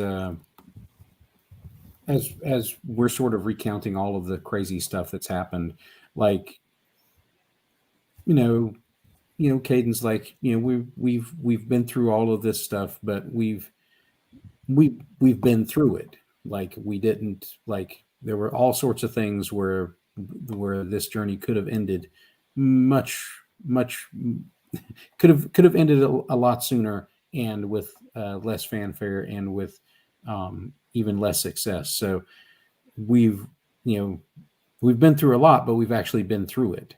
So we've proven that we were the right people to send on this mission. Nice.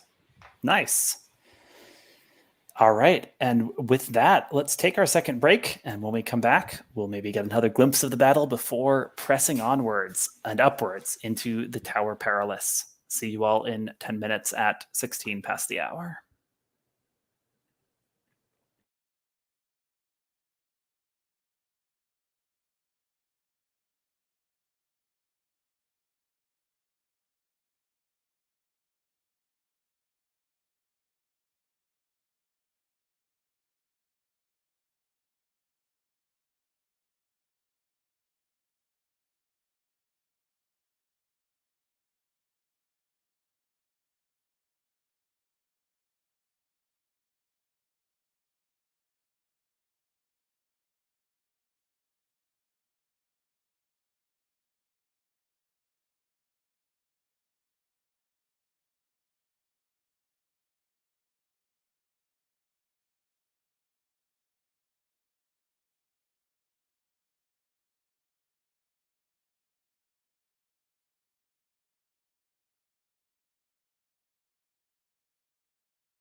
All right.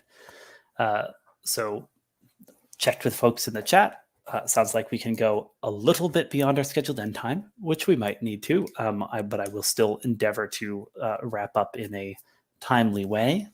Just wanted to check in about that as we enter this last segment with more of the Tower Perilous to go. I am excited for how this all shakes out. So first of all, we're going back to check on the battle below. Let me ask a couple questions.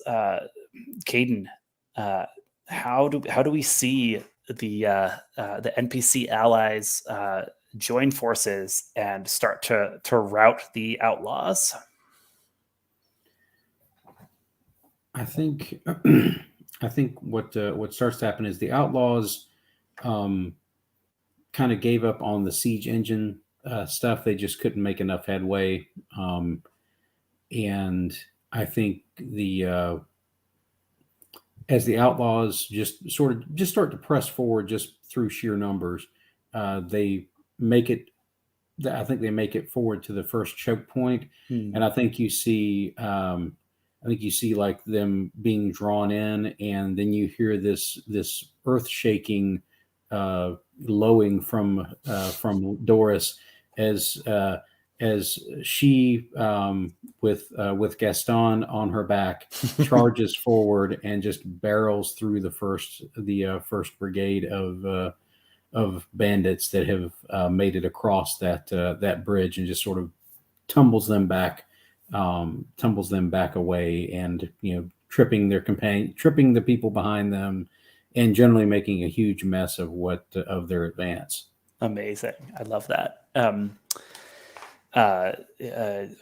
Gilly, how does the bandit second in command, that Lieutenant Rourke, fail in an embarrassing way as this is all unfolding?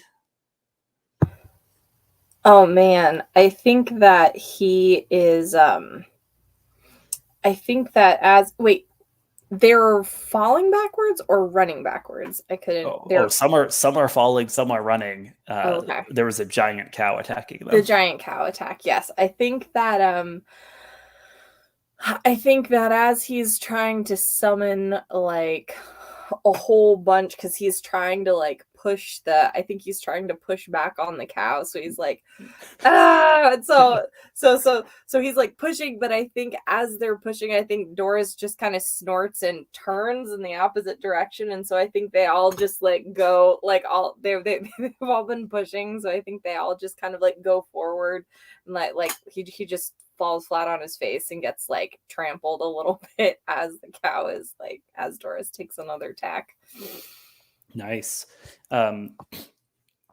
Kai, how does Brannigan, the outlaw that your group had at one point captured and a little bit befriended, how does he show some humanity during this more and more undignified retreat that many of the bandits are engaged in?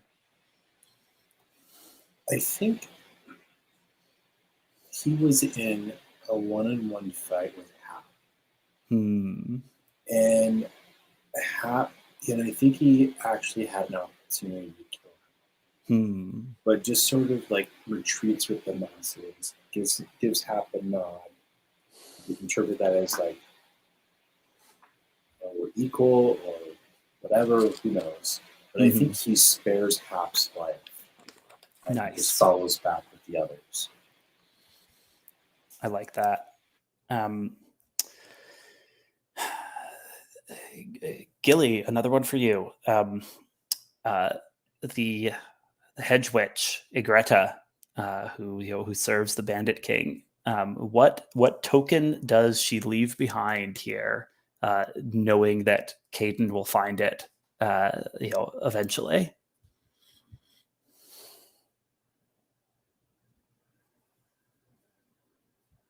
What was the name of the prophetess person that you guys followed? Caedun? Saint Thessa. Saint Thessa, that's right. I think that she has like, because I think there probably aren't very many relics of her per se, but I think that she has something. Maybe I know that thorns are connected to her as well, so I think that maybe she has like a thorn that was like wrapped in a piece of like special cloth tucked inside like a locket that has the symbol on it. And I think as things are kind of going south, she probably tucks it onto the pillar or next to the pillar where the statue was, like tucks it into, a reliquary of some sort, tucks it right under like that marble skirt or something like that off to the side while she's fleeing. Nice. I like that. And Caedun, in the confusion, how does the Bandit King himself secretly, with no one noticing, slip through to reach the staircase up to the Tower Perilous?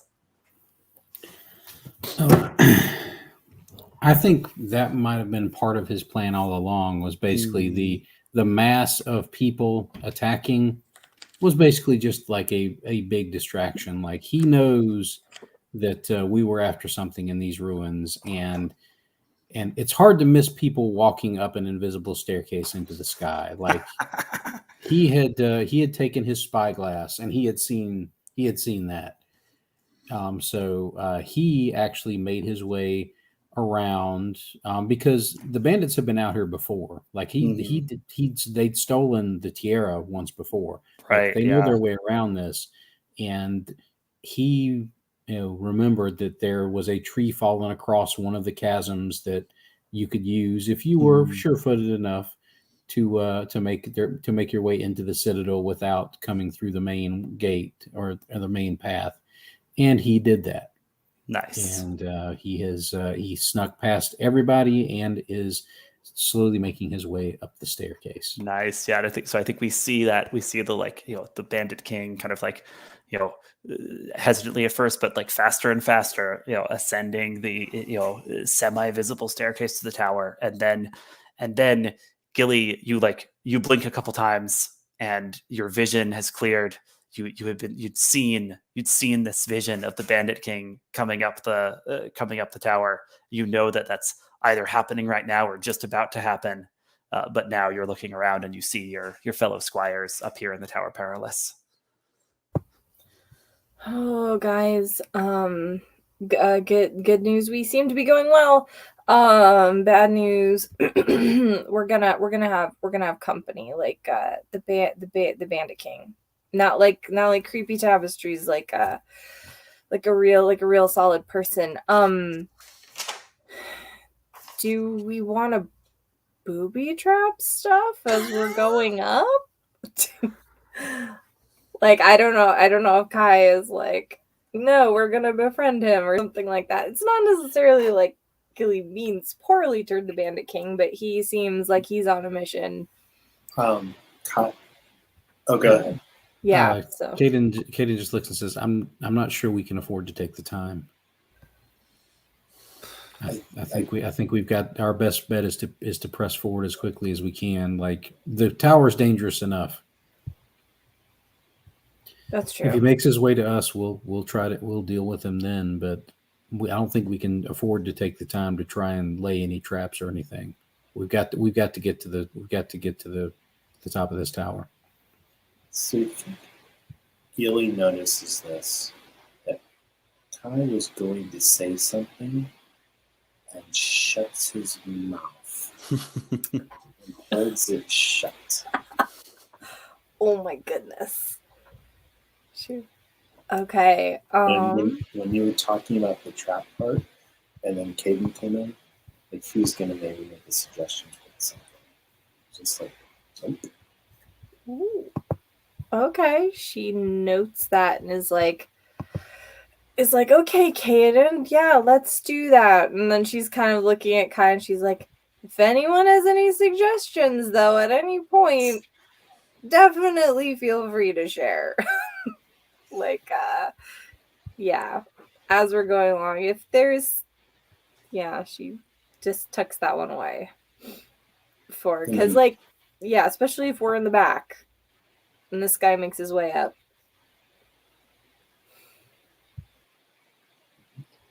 let's go. Lead Absolutely. on, Caedun. All right. Yeah, Caedun, are you leading on? I guess he kind of ends up leading by default. It sounds like Kay and Gilly are sort of pulling back a little bit to maybe chat, as he's moving forward. We definitely look to see you setting the pace, I think, if you want to take heart for setting or no, that's maybe notches at the end of thing, but I definitely think that we are looking. So I guess he's going to try to see how to make more headway in the tower. All right. So it seems like we're about to turn to the Tower Perilous move, unless someone's attempting something before this roll. No? Or anybody? All right. Then yeah, the Tower Perilous roll. When you navigate further up into the Tower Perilous, answer the following questions and roll the +1 for each yes. Do you have a magical talisman to aid in navigating the tower? We do. Have you avoided or dealt with anything pursuing you? We've avoided or dealt with some things. Yeah. We pulled down the tapestries and we distracted the crazy bird flock. You did do that, but there's also a Bandit King. Yep. So, but he's still far behind. Yeah. But we have not dealt with him yet. Yeah. All right. So let's make a roll with +1 and see how this goes.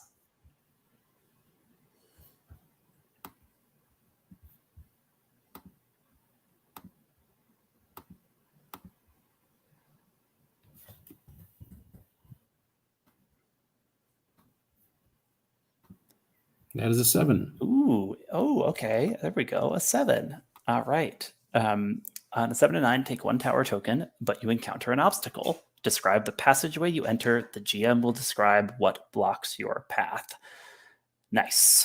So tell me about the passageway you navigate towards, Caedun, because at this point there's like more like choices. There's more like places where the path splits, or there's stairs going up to 2 different passageways or whatever, right? So like you feel like you're definitely moving upwards towards the apex of the tower, which is where Kestrel the wizard said what you sought would be found, but it seems like there are multiple ways to do it. So tell me about the passageway you choose to enter.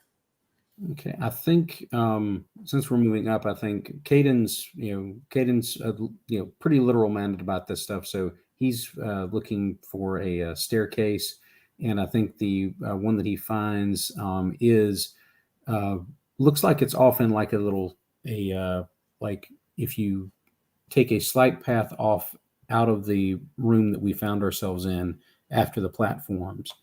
There is a staircase that leads up to the right. And inside that staircase is like a big open sort of vaulted area. And as you look up, there's a spiral staircase along the wall. And then there's like the open space in the middle that where you can look up or down. And if you look up, you can see like the interior here is lit by more of these sort of hanging crystals that seem to like channel and direct the sunlight from above.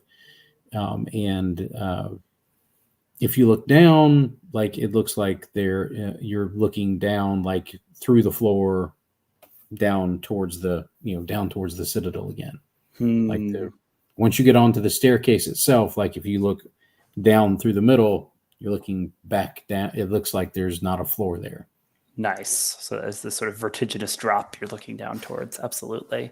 Yeah. Well, you get to a point where the crystals are fewer and farther between, and somehow the tower seems to be kind of filling up with shadow. And so as you walk up the staircase, you find you're walking into like a deep darkness. Like there's a like cloud of darkness, that the tower is entering into, and you're kind of like feeling along the wall, right? Like making sure that you're not going to lose your footing as you move through the darkness, and then the path levels out.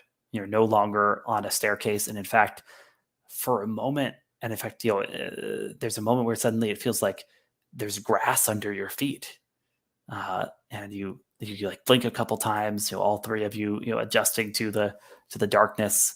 And suddenly it's not the darkness of a stone tower, but the darkness of a field just before dawn, as you're looking over, and you are standing on this grassy plain.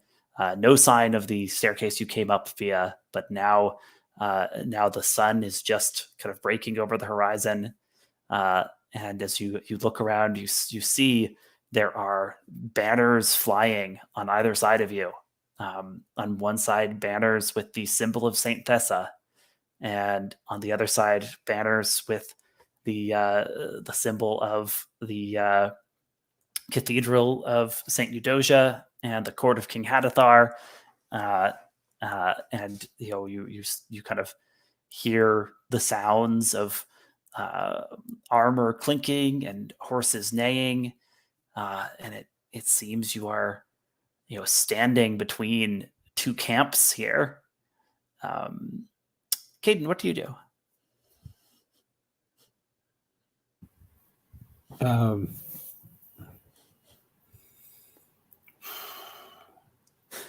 As he sort of takes in the scene, he looks around and he I think he tries to focus on basically how to get to a space where it looks like we're not in the middle of these two forces. Does it look like there's a path through that, through in that direction, or does it look like we're going to have to go in one direction or the other first? Interesting. You're seeing if there's some way to not be right between these two rival military camps. It's not obvious that you can do this. Perhaps you have to forge a path to find a way, because this involves moving around, finding some place that's not about to be filled with soldiers from one or both of these sides. Would you be up to forge a path for me? Yeah, and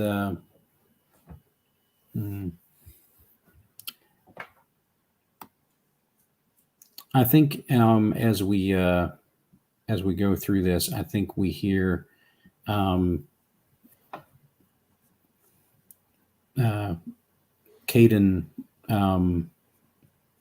muttering the maybe almost unconsciously, but muttering a small prayer to Saint Thessa, like one of those little prayers for guidance sort of thing. Yeah, like nothing super complicated, but one of those things you might remember by rote from childhood, just almost something almost sing-song, but it's not loud enough for like it to carry, like he doesn't want to alert like the whole field or anything, but like sure the folks that are walking next to him can hear him muttering that. So do you think you're defiantly flaunting your heritage, or it's not quite flaunting if it's a muttered prayer? Yeah, I think it's just something he's doing. Just asking for guidance. Sure. Yeah. Are you so you're rolling to forge a path away from this conflict, basically trying not to be caught in the middle of it. Right. It sounds to me like you're defying the lesson you taught: we are doomed to fight our father's battles. Yes, I am. He was reluctant to accept that lesson, and it's probably time to defy it and see how that works out. Absolutely. Probably badly, since he's still wearied. He's still wearied. So you're making a flat roll with disadvantage. Go ahead and roll those dice for me.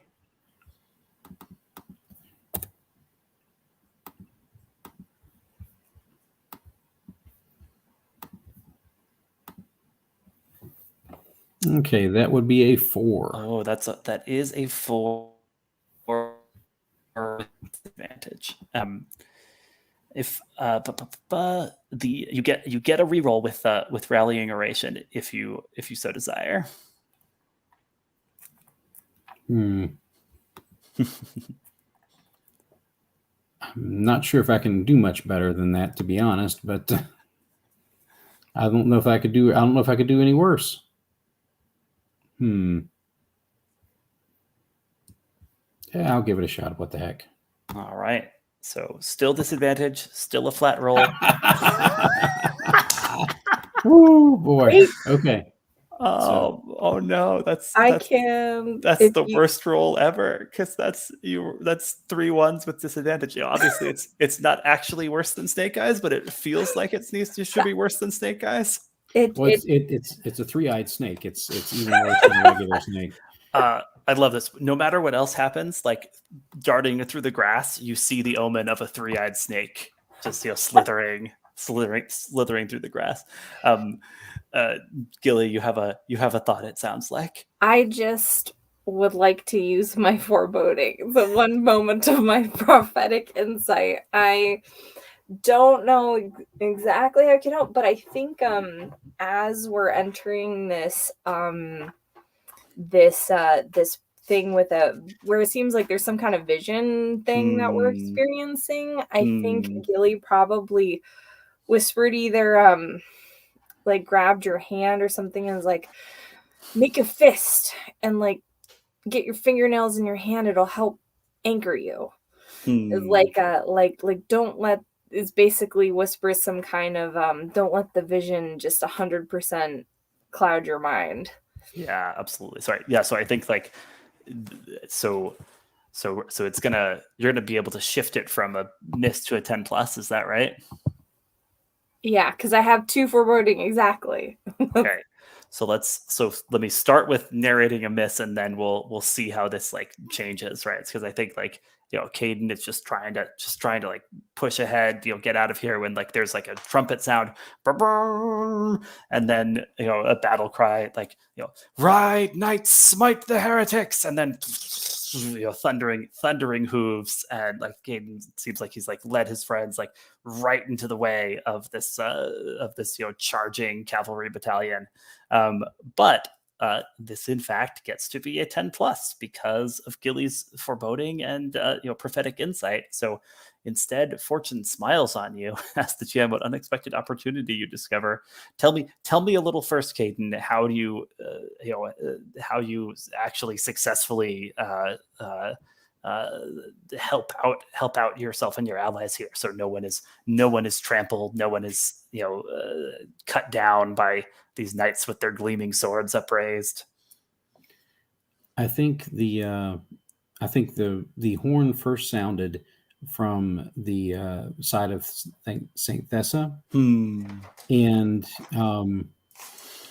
they always had one particular formation that they did for their cavalry charge, and it's a formation that was designed for more ritual purposes, to hopefully garner the favor of Saint Thessa, and the charge comes out in a particular type of wedge. Like it's a wedge-shaped charge, but it's a wedge. It's a not quite a flying wedge, but it's a wedge with like two spreading wings, and those wings only spread out so far, and then they fall back before coming out again. And I think remembering that set of charge, that program is, he manages to lead the party into a space where we will avoid the cavalry wings when they withdraw back in before they spread out again.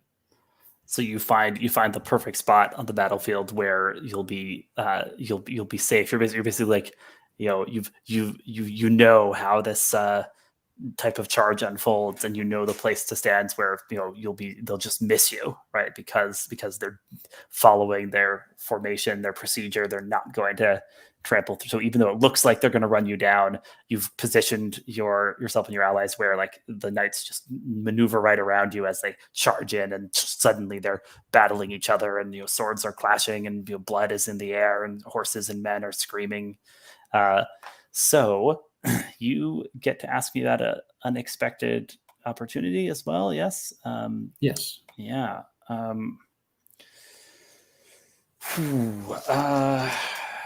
I think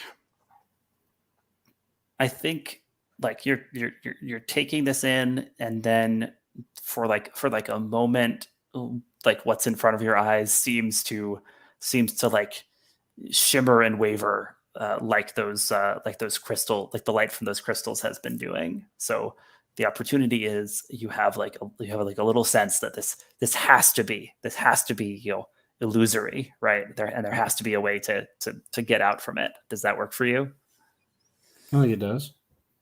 Yeah, Kai, how are you taking all this in? So, Kai, he may have read or heard about these sorts of things. So I think he is kind of just like he's studying it intently. And just kind of like he's walking through history. And he's behind Caedun because he thinks that Caedun may have brought this, like whoever came into this space may have brought something to it and let us here. So I think he's really fascinated by it. And is probably in his head thinking about questions to ask Caedun and other historians about afterwards. So he's just really studying it. Nice. As you're doing this, a horse comes charging by and like nearly runs you over, but just barely like misses you, right? And yeah, and kind of like after he gets back, he's like, oh, that was this breed of horse, and they had this tack on it, and he's just like, yeah, he's like in mortal danger at almost every step, but he's just like, wow, this is amazing. Nice. Gilly, you offered Caedun some clutch advice, and Caedun seems to have placed you in a moment of safety. What do you do? Well, so you just pushed me aside, or are we and you're facing it down? Or I think I misunderstand. No. Or the three of you are in a spot of relative safety because Caedun knew how the cavalry charge would go and knew there was a place to stand where they were going to miss you, where the like cavalry wing had like pulled in and before it pulled out again. Cool. I got that now. For a second I thought it was me and then he was outside. I think that she's just like, wow, you really must remember like your history on this. Like I think she just assumes that that this is something Caedun's read about and knows a lot about from studying the history of this. But she's like, I mean, I guess they're make believe, but maybe I was wrong. Maybe like this is pretty real. I think Caedun says, I don't think it's real because this the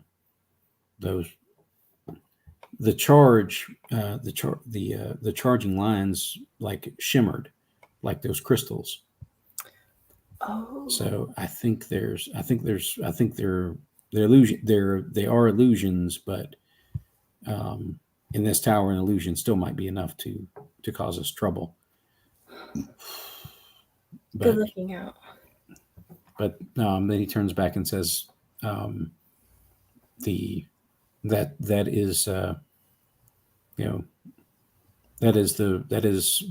charge is the wings of Saint Thessa. Like that's how I knew that. Defiantly flaunting your heritage. I think so. Nice. And he says, if those are illusions, then if we can see through the illusions, maybe we can figure out a way to get out of this space and into the next. And I think he turns and looks back towards Gilly and Kai and says, this managed to this, and he holds up that little broken prism crystal.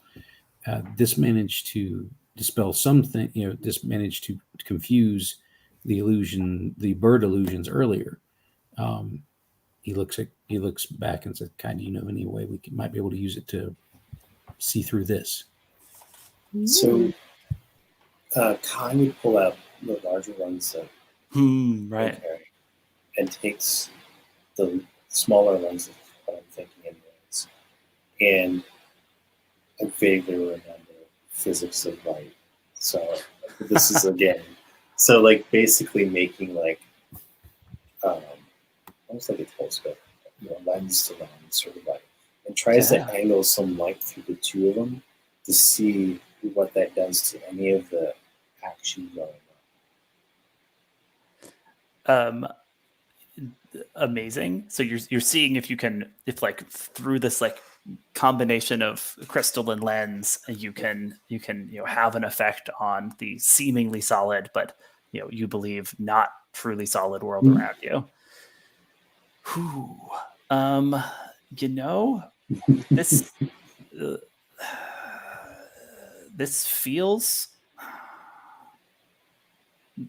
this feels like something you should be able to do with ingenuity, even though of course it's not just searching for truth. It's trying to like actually have an effect on the world. Why don't we do a little custom move here and say, when you combine different items with by using your knowledge of the physics of light, you can forge a path with ingenuity instead of perseverance.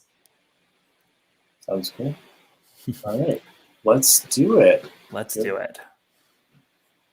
Let's go. And then let me see. Are there any lessons that might be applicable to this? You've got so many lessons. I know. I think the only one that maybe is the everything's secret. It feels like I keep tapping. It's too bad that's never underestimate vermin, because that's something real, not illusory, right? We're not underestimating the bad things that could come. I want to throw out one more. Not everything can be befriended, since you are not trying to befriend things. You're just trying to dispel things, right? Oh yeah, let's go with that one. I think that's somewhat okay. All right, so 3d6 plus 2. Okay. I got 11, I believe. Oh, cool. Yeah. That's quite good, because actually you've got a 13, I think. Because okay. You fortune smiles on you, asks you what unexpected opportunity you discover. Yeah, so I think like basically you end up with this sort of like weird like search the spotlight, and like everywhere you shine it, you see through this like extremely thorough, extremely detailed illusion of a battlefield to the back to like the the stone interior of the tower, and you kind of you like shine it back and forth, and you see that in like some of the places where there are knights on the battlefield, instead there are these like kind of partially armored skeletons. Just like there really is fighting happening. It's just been like cloaked in this illusion of a battlefield. So there are these like moving, battling skeletons that are in the tower, possibly like reenacting this battle for some reason. But like as you dispel the illusions, you're able to spot where they are. And not every knight, not every illusory knight corresponds to a skeleton. Only some of them do. So it's like you can see like where there's really like empty space and where there's actually these kind of undead reenactors. So I think like Kai does this for a while, and out of a strange sense of curiosity, he flips it around so that the light is showing on the three of them to see if there's any changes in them.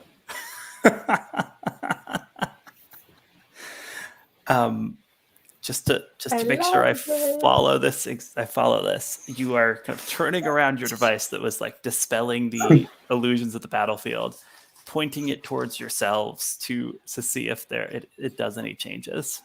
Because if this is a test of our character, if this is a test of virtue and character, or something along those lines, then maybe this is Kai projecting this, thinking that maybe there's something that he needs to see, some inner truth on himself that he needs to confront, whether it's a skeleton or something else. So I think I know the first answer here, and I will prompt folks to help me out with the other ones. I think when you cast it on Caedun, when you cast this beam of anti-illusion light on Caedun, his facade is gone, and you just see how wearied and dampened he is, right? Like, because he believes a leader keeps their pain to themselves. He's been hiding all of this, but like when you point this at him, it's obvious that everything, including this, including being dropped into the like traumatic history of his family's defeat on the battlefield, right? Like has been weighing him down. Caedun, does that seem accurate to you? That if illusions are dispelled, it would be the other squires would get a glimpse of what you're going through. Oh yeah, I think so. Basically, he just looks even more exhausted than he looked before, which was pretty exhausting. And Gilly, I guess, like what does how does your like prophetic mantle become like visible when Kai points this thing at you? I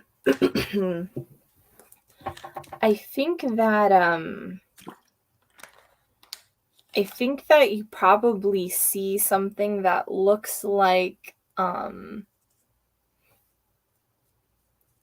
mist, maybe something physical like a mantle, but each time she's moving and like going out in front, it's not like it dissipates, but it's like only when she stands still does it like settle on her, but she keeps kind of like moving. She almost never stands still. Yeah, she keeps moving, or just not, like she doesn't even see it herself. So it keeps dissolving, but she doesn't, like, even if she's not moving in real life, you just see her constantly looking and poking and stuff. Nice. That's really good. As for Kai, yeah, tell me like what's like, what are the like marks on Kai, or like things about Kai that have changed to reflect the bonds that he's built along the way, such that like under the glare of this lens, his the connections he's forged are kind of visible on him. Yeah, so I think from this strange light, his skin looks like paper. Like he's just a paper shell. And on that, you can see markings of things that he's researched, probably some of these lessons, right? And his eyes are just inky pools of ink, just indigo ink. And if he had a heart, you'd probably sense that it's just pulsating with ink through his body. That's the way that he, until this journey, has really understood the world, right? By reading about it, and like just around the areas of the inky eyes, like it's starting to look like real skin. Like he's starting to really understand the reality of the world around him, but it's taken probably longer than most people. Wow. Okay. I really love it. So this is kind of what becomes visible when you kind of turn the illusion banishing crystal lens combination upon yourself and your allies. And it's up to you if you're going to address that or just press forward.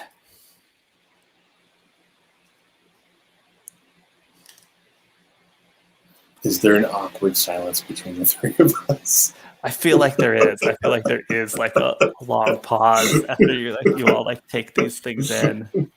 Yeah, and we're all probably like looking at you like you just shined a flashlight in our face and around a campfire. Like, What? What? Do we all see that then? We all register what I think so. Kai... Yeah. Okay. Yeah. I think it worked best if you all because you were all seeing this earlier when the illusion of the battlefield was being dispelled. You could see through the tower and see where there were only nothing but illusion knights and where there were these like skeletal warriors still clashing.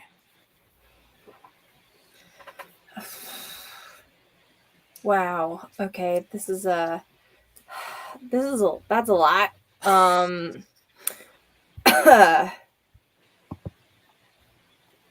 I guess she keeps moving and then she stops and she's like, okay. Can you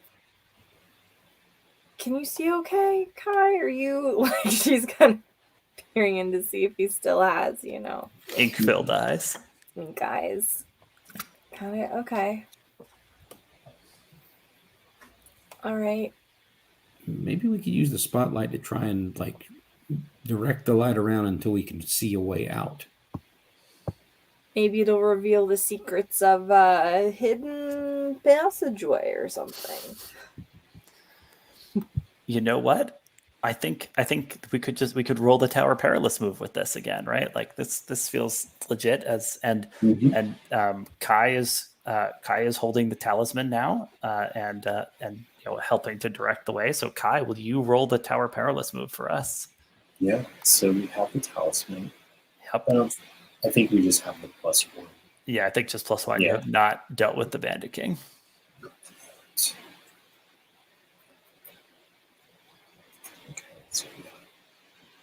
Okay. I got a 9. Nice.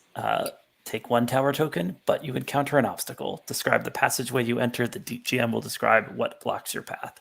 And you feel free. I think at this point you can feel free to pool your tower tokens and just say, we want to go to the apex. And I'll be like, sure, there's still an obstacle there. Sure. I think so, given the time. Yeah. Let's definitely do that. Yeah. So do you want me to still describe something? Yeah, describe the passageway you find. So the passageway we find in here, I think, is I think we go down through an open grave. Oh, amazing! It's not like it looks like someone robbed a body. Not that it's being prepared for the body, but like someone just shovel or whatever pickaxe just tore something out, and it's just a dark pit. And that's the way that we have to proceed. Nice. And it's possible if there's a marker, you might have like these little twigs that look like antlers or something around it, who knows. But we basically have to descend into the muck. Yeah. Descending into the depths. You're lucky I'm not being a stickler about your ever upwards lesson. But yeah, okay. Yeah, I think the it's one of those things where like you're like pushing through, like the passageway is becoming like this like close, claustrophobic, dirt filled area, and then you're like find yourself like digging, and then you thought you were digging down, but then you're digging up, and you're digging up out of the dirt, and like looking around, and it's this like island in the sky, right? Like as if you've reached the pinnacle of the tower, and there's just this like little like bit of rock and soil that you're suddenly kind of like emerging out of, right? Clothes streaked with mud and dirt as you're looking around, and there is this kind of massive oak tree kind of looming at the very center of this sky island. And sitting at the base of the oak tree with with birds and rats perched all around it is this ancient skeleton in the tatters of a robe. And as you emerge from the ground, the skull like slowly turns to angle towards you, and you see like little gleams of green fire in its eye sockets.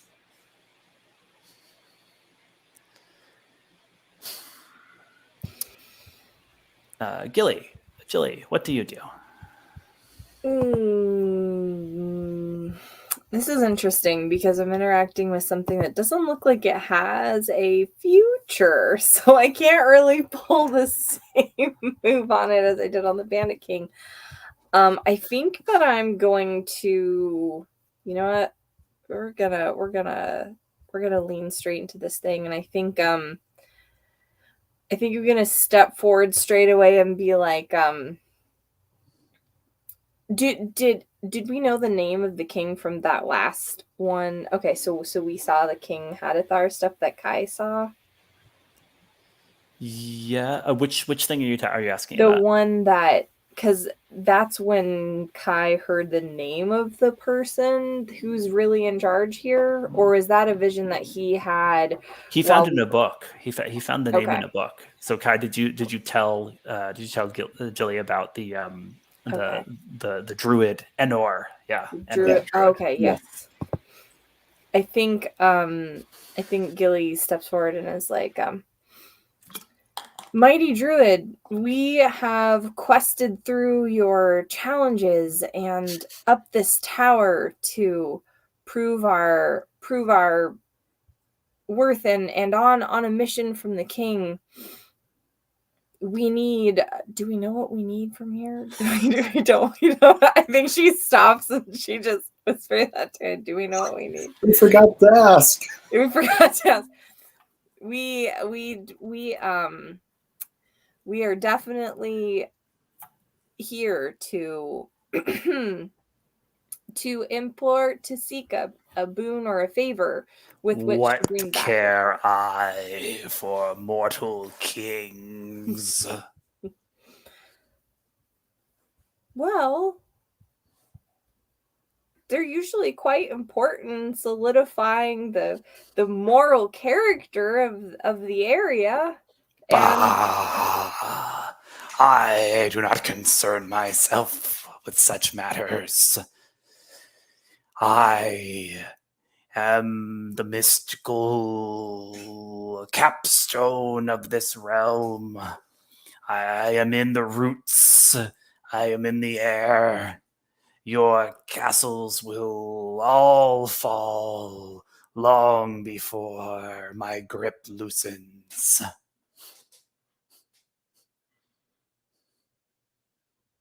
So I think Kai steps out, and that look of like, I'm not going to say anything, like releases from his demeanor. And I think he glances down at a book with this sort of nice illustration of the tower. It's envisioned by the scribes. And he pauses to meditate, to connect with the tower itself. Oh my goodness. Versus this caretaker. Right, yeah. And I'm going to spend my 3 heart to do so. Yeah, so you have the ability as the bridge to communicate with something you normally couldn't reach, and you're spending it to communicate with the tower itself. Yeah.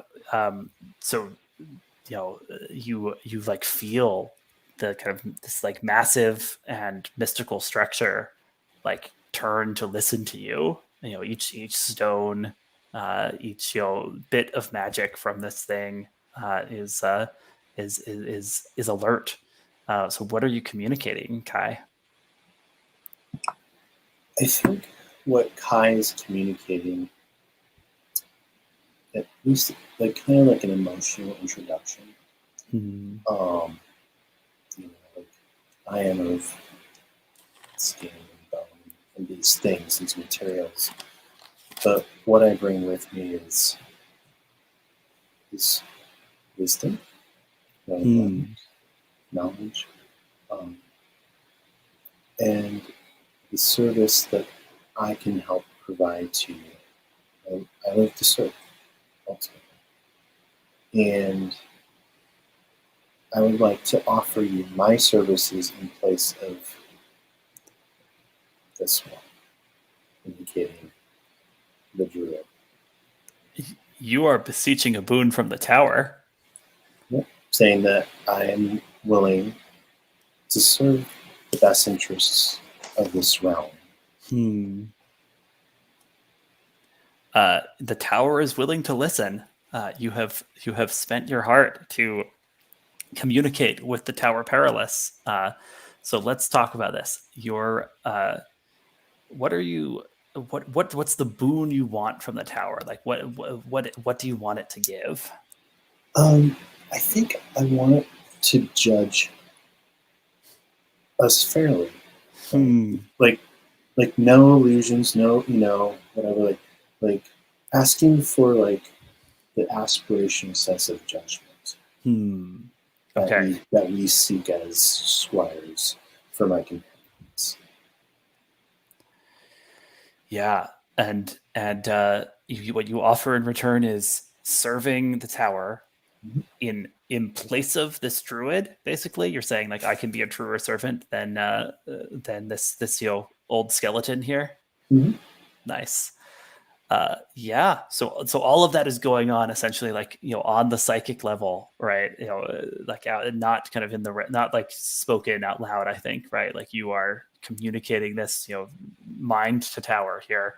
Go ahead and roll plus courtesy, and we will see how the tower responds to this offer.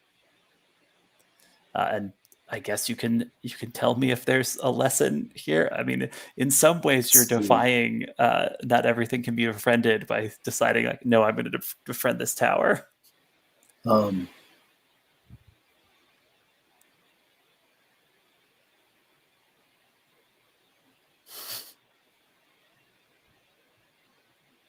Yeah, let's do that.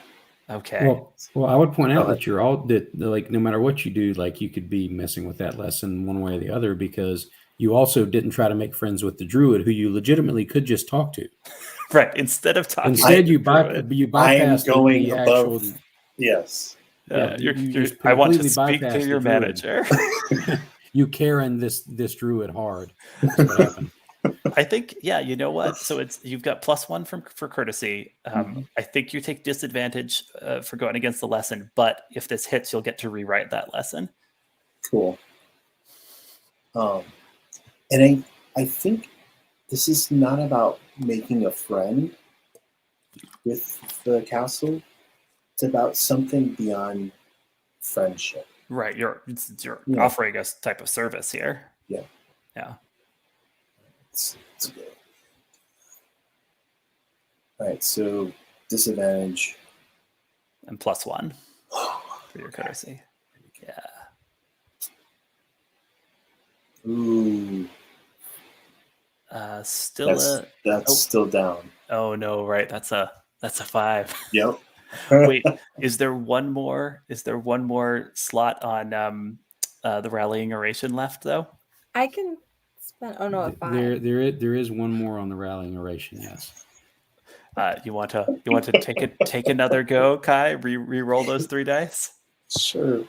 What's the worst that can happen? Yeah. 1, 1, 1. We already had that. We saw it earlier. It's already happened, so that one's been checked off the board. All right, here we go. Wait, so what modifier are you working with? That's a 5. So you're working with a -2. No. This is the +1. Yeah, I'm a +1. It's just the dice were bad. So I got to. Oh, it's disadvantage, not advantage. Got it. Right. Because I have a heart to spend, but that only gets you 1 extra. That only gets you +1. If 2 of you spend heart, this can be a 7. Oh, I've got heart to spend. I will do this. So how do you like, given that this is like a psychic conversation going on between Kai and the tower itself, how do you come to Kai's aid? I'm willing to have you spend the heart. I just want to hear like what's the way you like even know something's going on here. Oh, I have a suggestion, unless you want me to just stay quiet. Please tell me your suggestion. Okay. So maybe this is totally like borrowed from like Stephen King movies. Instead of blood, there's like ink coming down like my nose and eyes. A little Like- psychic tell is Yeah. like the dribble of ink, and you Yep. you saw him. You've just had that vision of him. Yeah. Yep. I think, I mean, since this is a whole like psychic thing, like really what we're offering is just like a psychic anchor to keep him from getting lost in this whole thing. And so as he's sort of like really probably flying blind, I don't think he's ever tried to make friends with a building before. So Yeah. I think as he's like looking, getting that weird look, and he's got at first, like Caedun probably just thinks it's like tears, and we're all kind of dirty, so like but so like Caedun like puts a hand on his shoulder and say, "It's all right, we're here," because he thinks he's just terrified of the giant skeleton druid. Nice. So you're backing him up, not really fully knowing what you're backing him up to do. And I feel like Kai is trying to communicate to the tower the bravery of Gilly. And Caedun may not think this, but like the smarts, like the intelligence, like you're measuring and like weighing things, and Gilly's just like, I'm there for you no matter what, and I'm gonna throw myself across the abyss, on a hope. Yeah. So like I feel like Kai's like, this is what we stand for. Yeah, like by connecting. Well, and especially since Gilly's advice to Caedun was holding and anchoring before too. Like if you grab one side of his hand and I take his other one, like if that's like a grounding, like a physical grounding, and that way we can maybe share some of our vibes or something like that. Even just just being other electrical runoff for you. Okay, so each of you has spent a heart, which pushed up to a 7, and on a 7 to 9, they can demand something costlier than what you offered. Promise it, and the boon is yours. And that, so like I think like the tower says, young one, thank you. Indeed, I require a new servant. Promise me that you will serve as long as this one has, and I will promote you to my voice piece and move on from this withered old pile of bones. Kai, do you do it? I think what we see is he gets down, on the stereotypical name, like bludgeoning frailty, to the tower. He doesn't have a sword, so he puts his 2 daggers out in symbolic gesture in his head. But then he's like, no, and he puts his book out. It's his more powerful weapon. Nice. Pledging fealty to the Tower Perilous. And the like skeletal druid says, What is this? No, this is my tower. How dare you? And he like, 2 like, arms that are mere bones, covered in rags, like reach out, and like, this like, chittering, cloud of rats and crows come surging forward. And at this point, I think we're kind of moving into, montage epilogue mode. So, who wants to deal with the attack of this druid here? You just narrate how you rise to the challenge at this point, because we are wrapping up rapidly. This seems like it should be Kai's show. I mean, for the druid attack. Well, if you want Go to, or if you're starting to do it, because I have a move about intercepting blows meant for others. So I'd totally be cool with Gilly. Yeah, go for it. Sliding through and using her sword as the like reflection, sort of like as the hand is coming down, and I feel like as she's doing that, it breaks off probably the end of the sword. So it's no longer too big for her. It looks like a much more reasonable sword for her.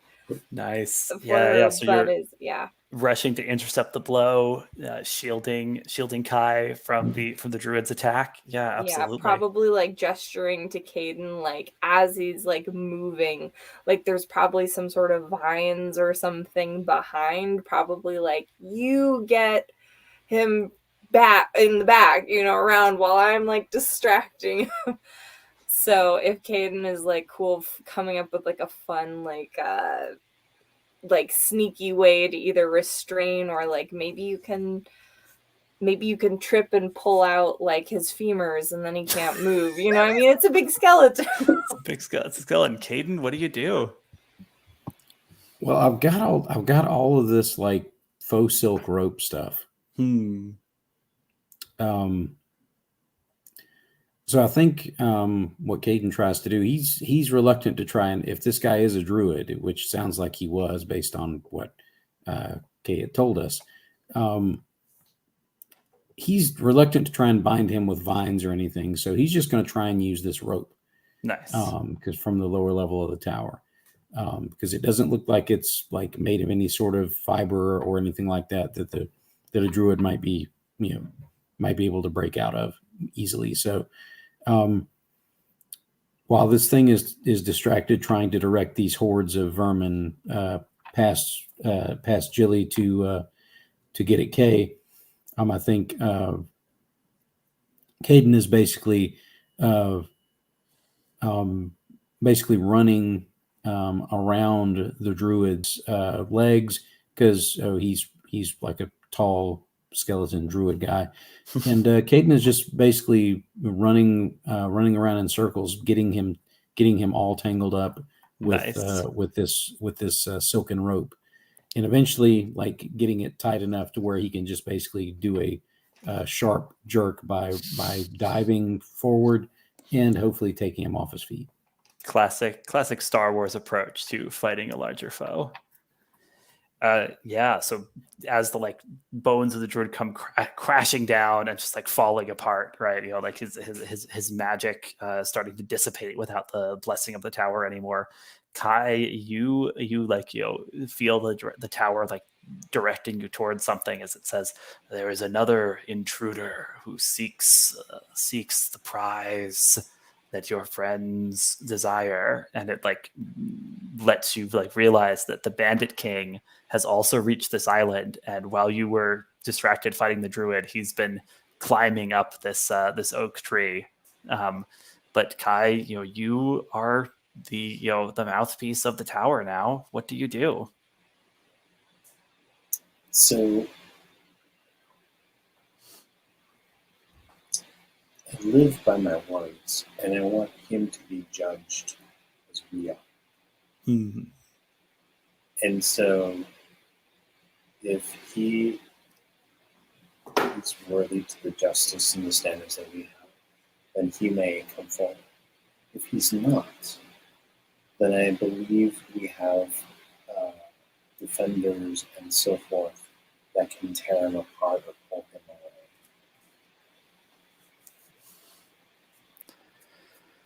So you are kind of saying the Bandit King should answer the justice of the tower, much as you and your friends have offered to do. Mm-hmm. Does that mean you're are you causing him to be pulled down from the tree? Like, what's the how do So- you keep him from just from just trying to like steal what he wants from up above? So, what would be the normal judgment at our court for a bandit? For a bandit? Mhm. I mean, a bandit who has not only stolen but definitely killed people. I think that merits hanging. Okay. Is that a problem with anyone? Safety tools? Anything like that? Like, do we have a problem with it? Yes. Oh, I mean, Otherwise, I think we probably just see a volley of like arrows from the tree, like little mini tree twigs just flying out. Oh, fascinating. is that like all? Because like I mean, I guess Gilly didn't kill the bandits even when she had a choice, but like we've sometimes almost killed people. I feel like we were judged on our intentions sometimes more than like if anyone lined up. I feel like if Kay has got some magical tower powers that can investigate, can weigh the heart in a sense. Like maybe stripping those out and showing the Bandit King what he really is like. Just like we all had to go with the lens. That's what it is. Yes. Do we still have that? I think Gilly would be like, grab the lens, grab the, Nice. bring him in here. Like forcing the Bandit King to confront something of himself here. Yep. Yeah. Cool. And I think I'm up to like have that be like a bit like cliffhangery of like you've like drop him down or whatever, and then like turn this lens on him and make him look, and we like see like some kind of like eyes widening reaction from Black Terror and the Bandit King, but like I don't think we get a big like soliloquy or anything. Just just like you're giving him some sort of a new understanding, and we leave it for the audience to imagine kind of what direction that might go. Yeah. Cool. So let's I think kind of do these end of session questions, and as we kind of like move into epilogues, we can start incorporating the idea of like finding artifacts up at the top of the very tip of this tower, the top of the tree. You have the ability to kind of narrate what you find, but the wizard Kestrel thought there was something up there that the kingdom would have need of. So okay, end of session. Choose. I am learning to embody my lessons and ideals, mark a notch, or I am struggling with what it means to be a knight, rework a lesson. Caedun, either of those jump out at you?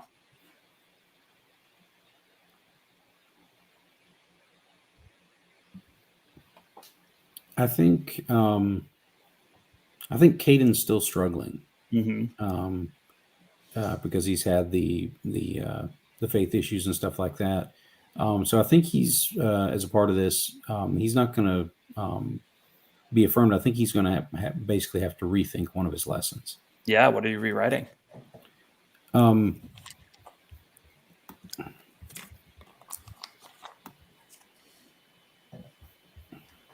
think he's going to rewrite the "We are doomed to fight our father's battles." Yeah. And I'm thinking it would. He's going to rework it, something to the extent of, our past defines us but doesn't bind us. Ooh, that's a good lesson. That is good.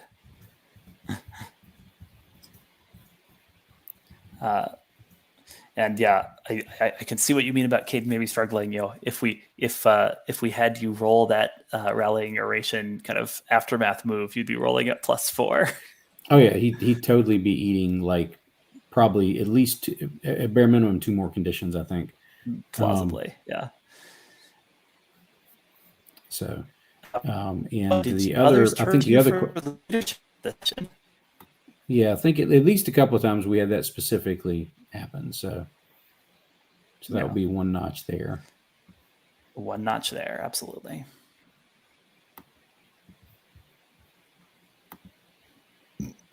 Pardon me. Yeah.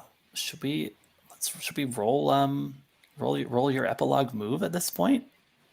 Oh boy. That's right. I wanted to, before we left the thing, or maybe as part of the epilogue I can use it, but I wanted to use my 3 heart to, maybe it's Kai, because he's got all this epic stuff happening, so maybe it's Caedun. I wanted to lock eyes with one of the PCs to get a dramatic prophecy of their future amazing if they want whom do you want a prophecy for, Gilly? Man, I feel like Kai's got this wild life that he's committed to right now, and especially if Caedun is feeling unsure and maybe rethinking, maybe I look over at him while all of this crazy nonsense is going on. To kind of hear about that, unless Kai wants to know if he's doomed to be a bone tower person. Are you doomed to become this horrible druid like this other person? I don't think so. I mean, yeah, Gilly, who do you get to choose, right? Like who are you looking for a prophecy of? I think that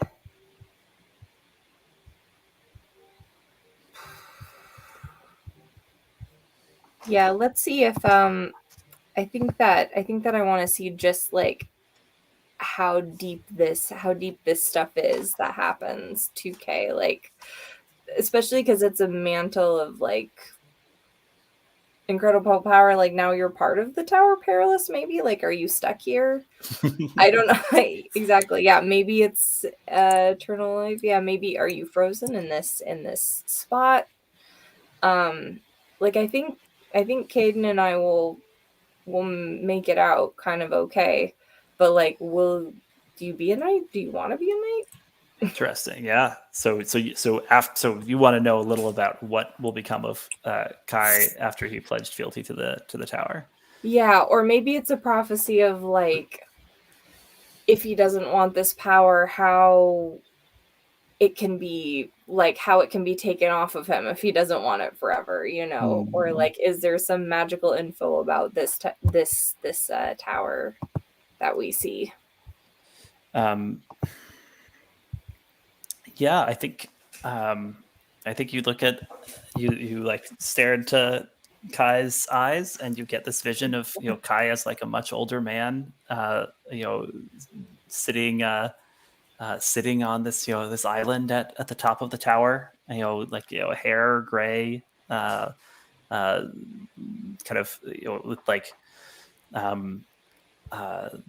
a pile of books nearby, and he looks up and he says, you've come to visit, old friends. And you see it's the enormous black wolf that Kai befriended in the past, and the statue guardian of the citadel down below. So the vision suggests a truly different life of guarding this tower and consorting with beings of magic, and that's what I'm inclined to give as an answer for that. Yeah, I think that Gilly would just walk up to him and be kind of grab his hand and be like, I think you'll use this as a great avenue of friendship. And kind of smiles and if you can't leave, I'll definitely visit, okay?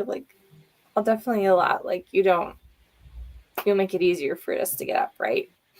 Like, well, she's all choked up at the idea of having to maybe leave Kai there. So Yeah. That's so sweet. yeah. Gilly, let me check with you. Do you think you are learning to embody your lessons and ideals, or struggling with what it means to be a knight?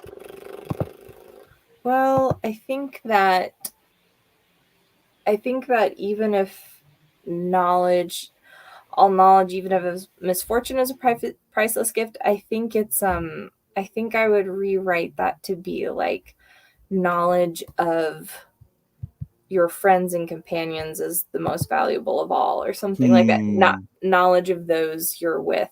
Yeah. Because a lot of the stuff that we went through, a lot of the visions were really about exposing ourselves, and knowing things about ourselves was more important than just facts about things. Yeah. Absolutely. So rewriting that lesson. Did you boldly share a difficult truth along the way here? I got us out of a scrape. I guess if I told Kai that he's stuck in the tower, that could count. You kind of gently shared that. I feel I like, did gently share it, but you know, it felt like growth. It felt like gentleness and boldness, aren't necessarily incompatible. No. I'll give it to you if you feel like it counts. That's okay. I don't have to have it. I think I only have one. Oh no, I have 3 notches. I don't know if this keeps me one from. You're gonna roll for your epilogue with those notches. Okay, so yeah, I will definitely take that one. All right. Then Kai, let me turn to you. Given all these developments at the end here, are you learning to embody your lessons and ideals, or struggling with what it means to be a knight? I feel like he's moving into acceptance. I think he's learning to be what it should be. Yeah. You can mark a notch for that. Did you resolve a tense situation peacefully? I don't think so this time. Yeah, you helped resolve things, but there was a lot of struggle and resistance through the tower. Yeah. Into the very end. Yeah, it was a really tough journey for That's all right. Yeah, but you do have 5 notches here, so you get to roll your epilogue move plus 5. What could go wrong?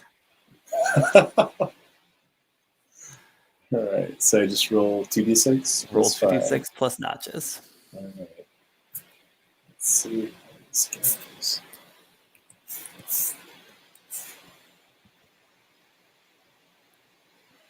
So I got a 9. Wow. The dice were really low for that, but all right, 7 to 9 means narrate a scene where a lesson you've learned helps you narrowly avert a dangerous threat. And this can be like at any point in the future, right? Sure. Yeah. Sure. And for Kai, it could be many years in the future if he, becomes this, undead skeleton serving the tower for all these years. So I think what this is I think somebody visits, makes their way through the tower and tries to trick him. It might even be a young scholar like himself. Someone who wants the power but maybe just has power. They try all these emotional appeals and things.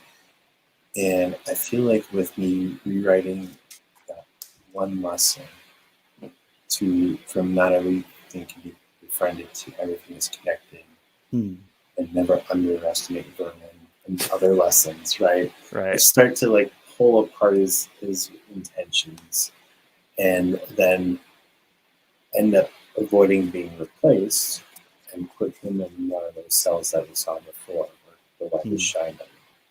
And I think what we also see is he's, after that's over, he returns to some old letters from his fellow squires from who knows how long. and That's great. They keep me company. Oh, that's very good. All right. Gilly, are you ready to roll your epilogue move? Sure. You have +4 thanks to all those notches. Yes. Okay.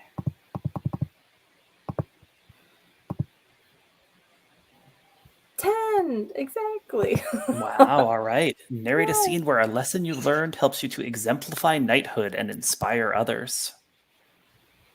Oh man. I think that you see a shot of Gilly, an older Gilly who's wearing the robes of knighthood, but not like charging on the front lines like she probably thinks she would have been, but you see her like in a type of classroom off of the night yard and or off of the yard, and she looks like she's teaching like kids. And she's like teaching, and you see her teaching and then doing things like being like, hey, put that down, right? And like you see a kid frozen about to like shoot a spitball at somebody else and just like lowers it, and like she's like correcting kids before they actually like do anything. Nice. So she's obviously like gotten a hold of her powers a little more. And you see that one of the lessons that she's teaching is like, remember, before you swing a sword, you need to be able to wield your mind, right? And so there seems to be a whole, like, she's developed a kind of part of the curriculum that involves like self-reflection before you are just charging out, and I think that you see her using that then if she's called upon to go on like special missions or something like that. And you definitely see her walking down a probably now more well-trodden road to like a long tower in the distance, and like nice. meeting up with Caedun in the woods, like, I brought the basket this time, like, what do you have, and like meeting up to go say hi to Kay. Nice. Caedun, are you ready for your epilogue roll here? I am. I only have one notch though because I'd gotten the advance. So that's true. We'll see how this goes. That will be an 8. Okay, that's not bad, is it? On an 8, it says, narrate a scene where a lesson you've learned helps you narrowly avert a dangerous threat. And I think this is years down the road we see Caedun older with some gray in his hair, and he is meeting in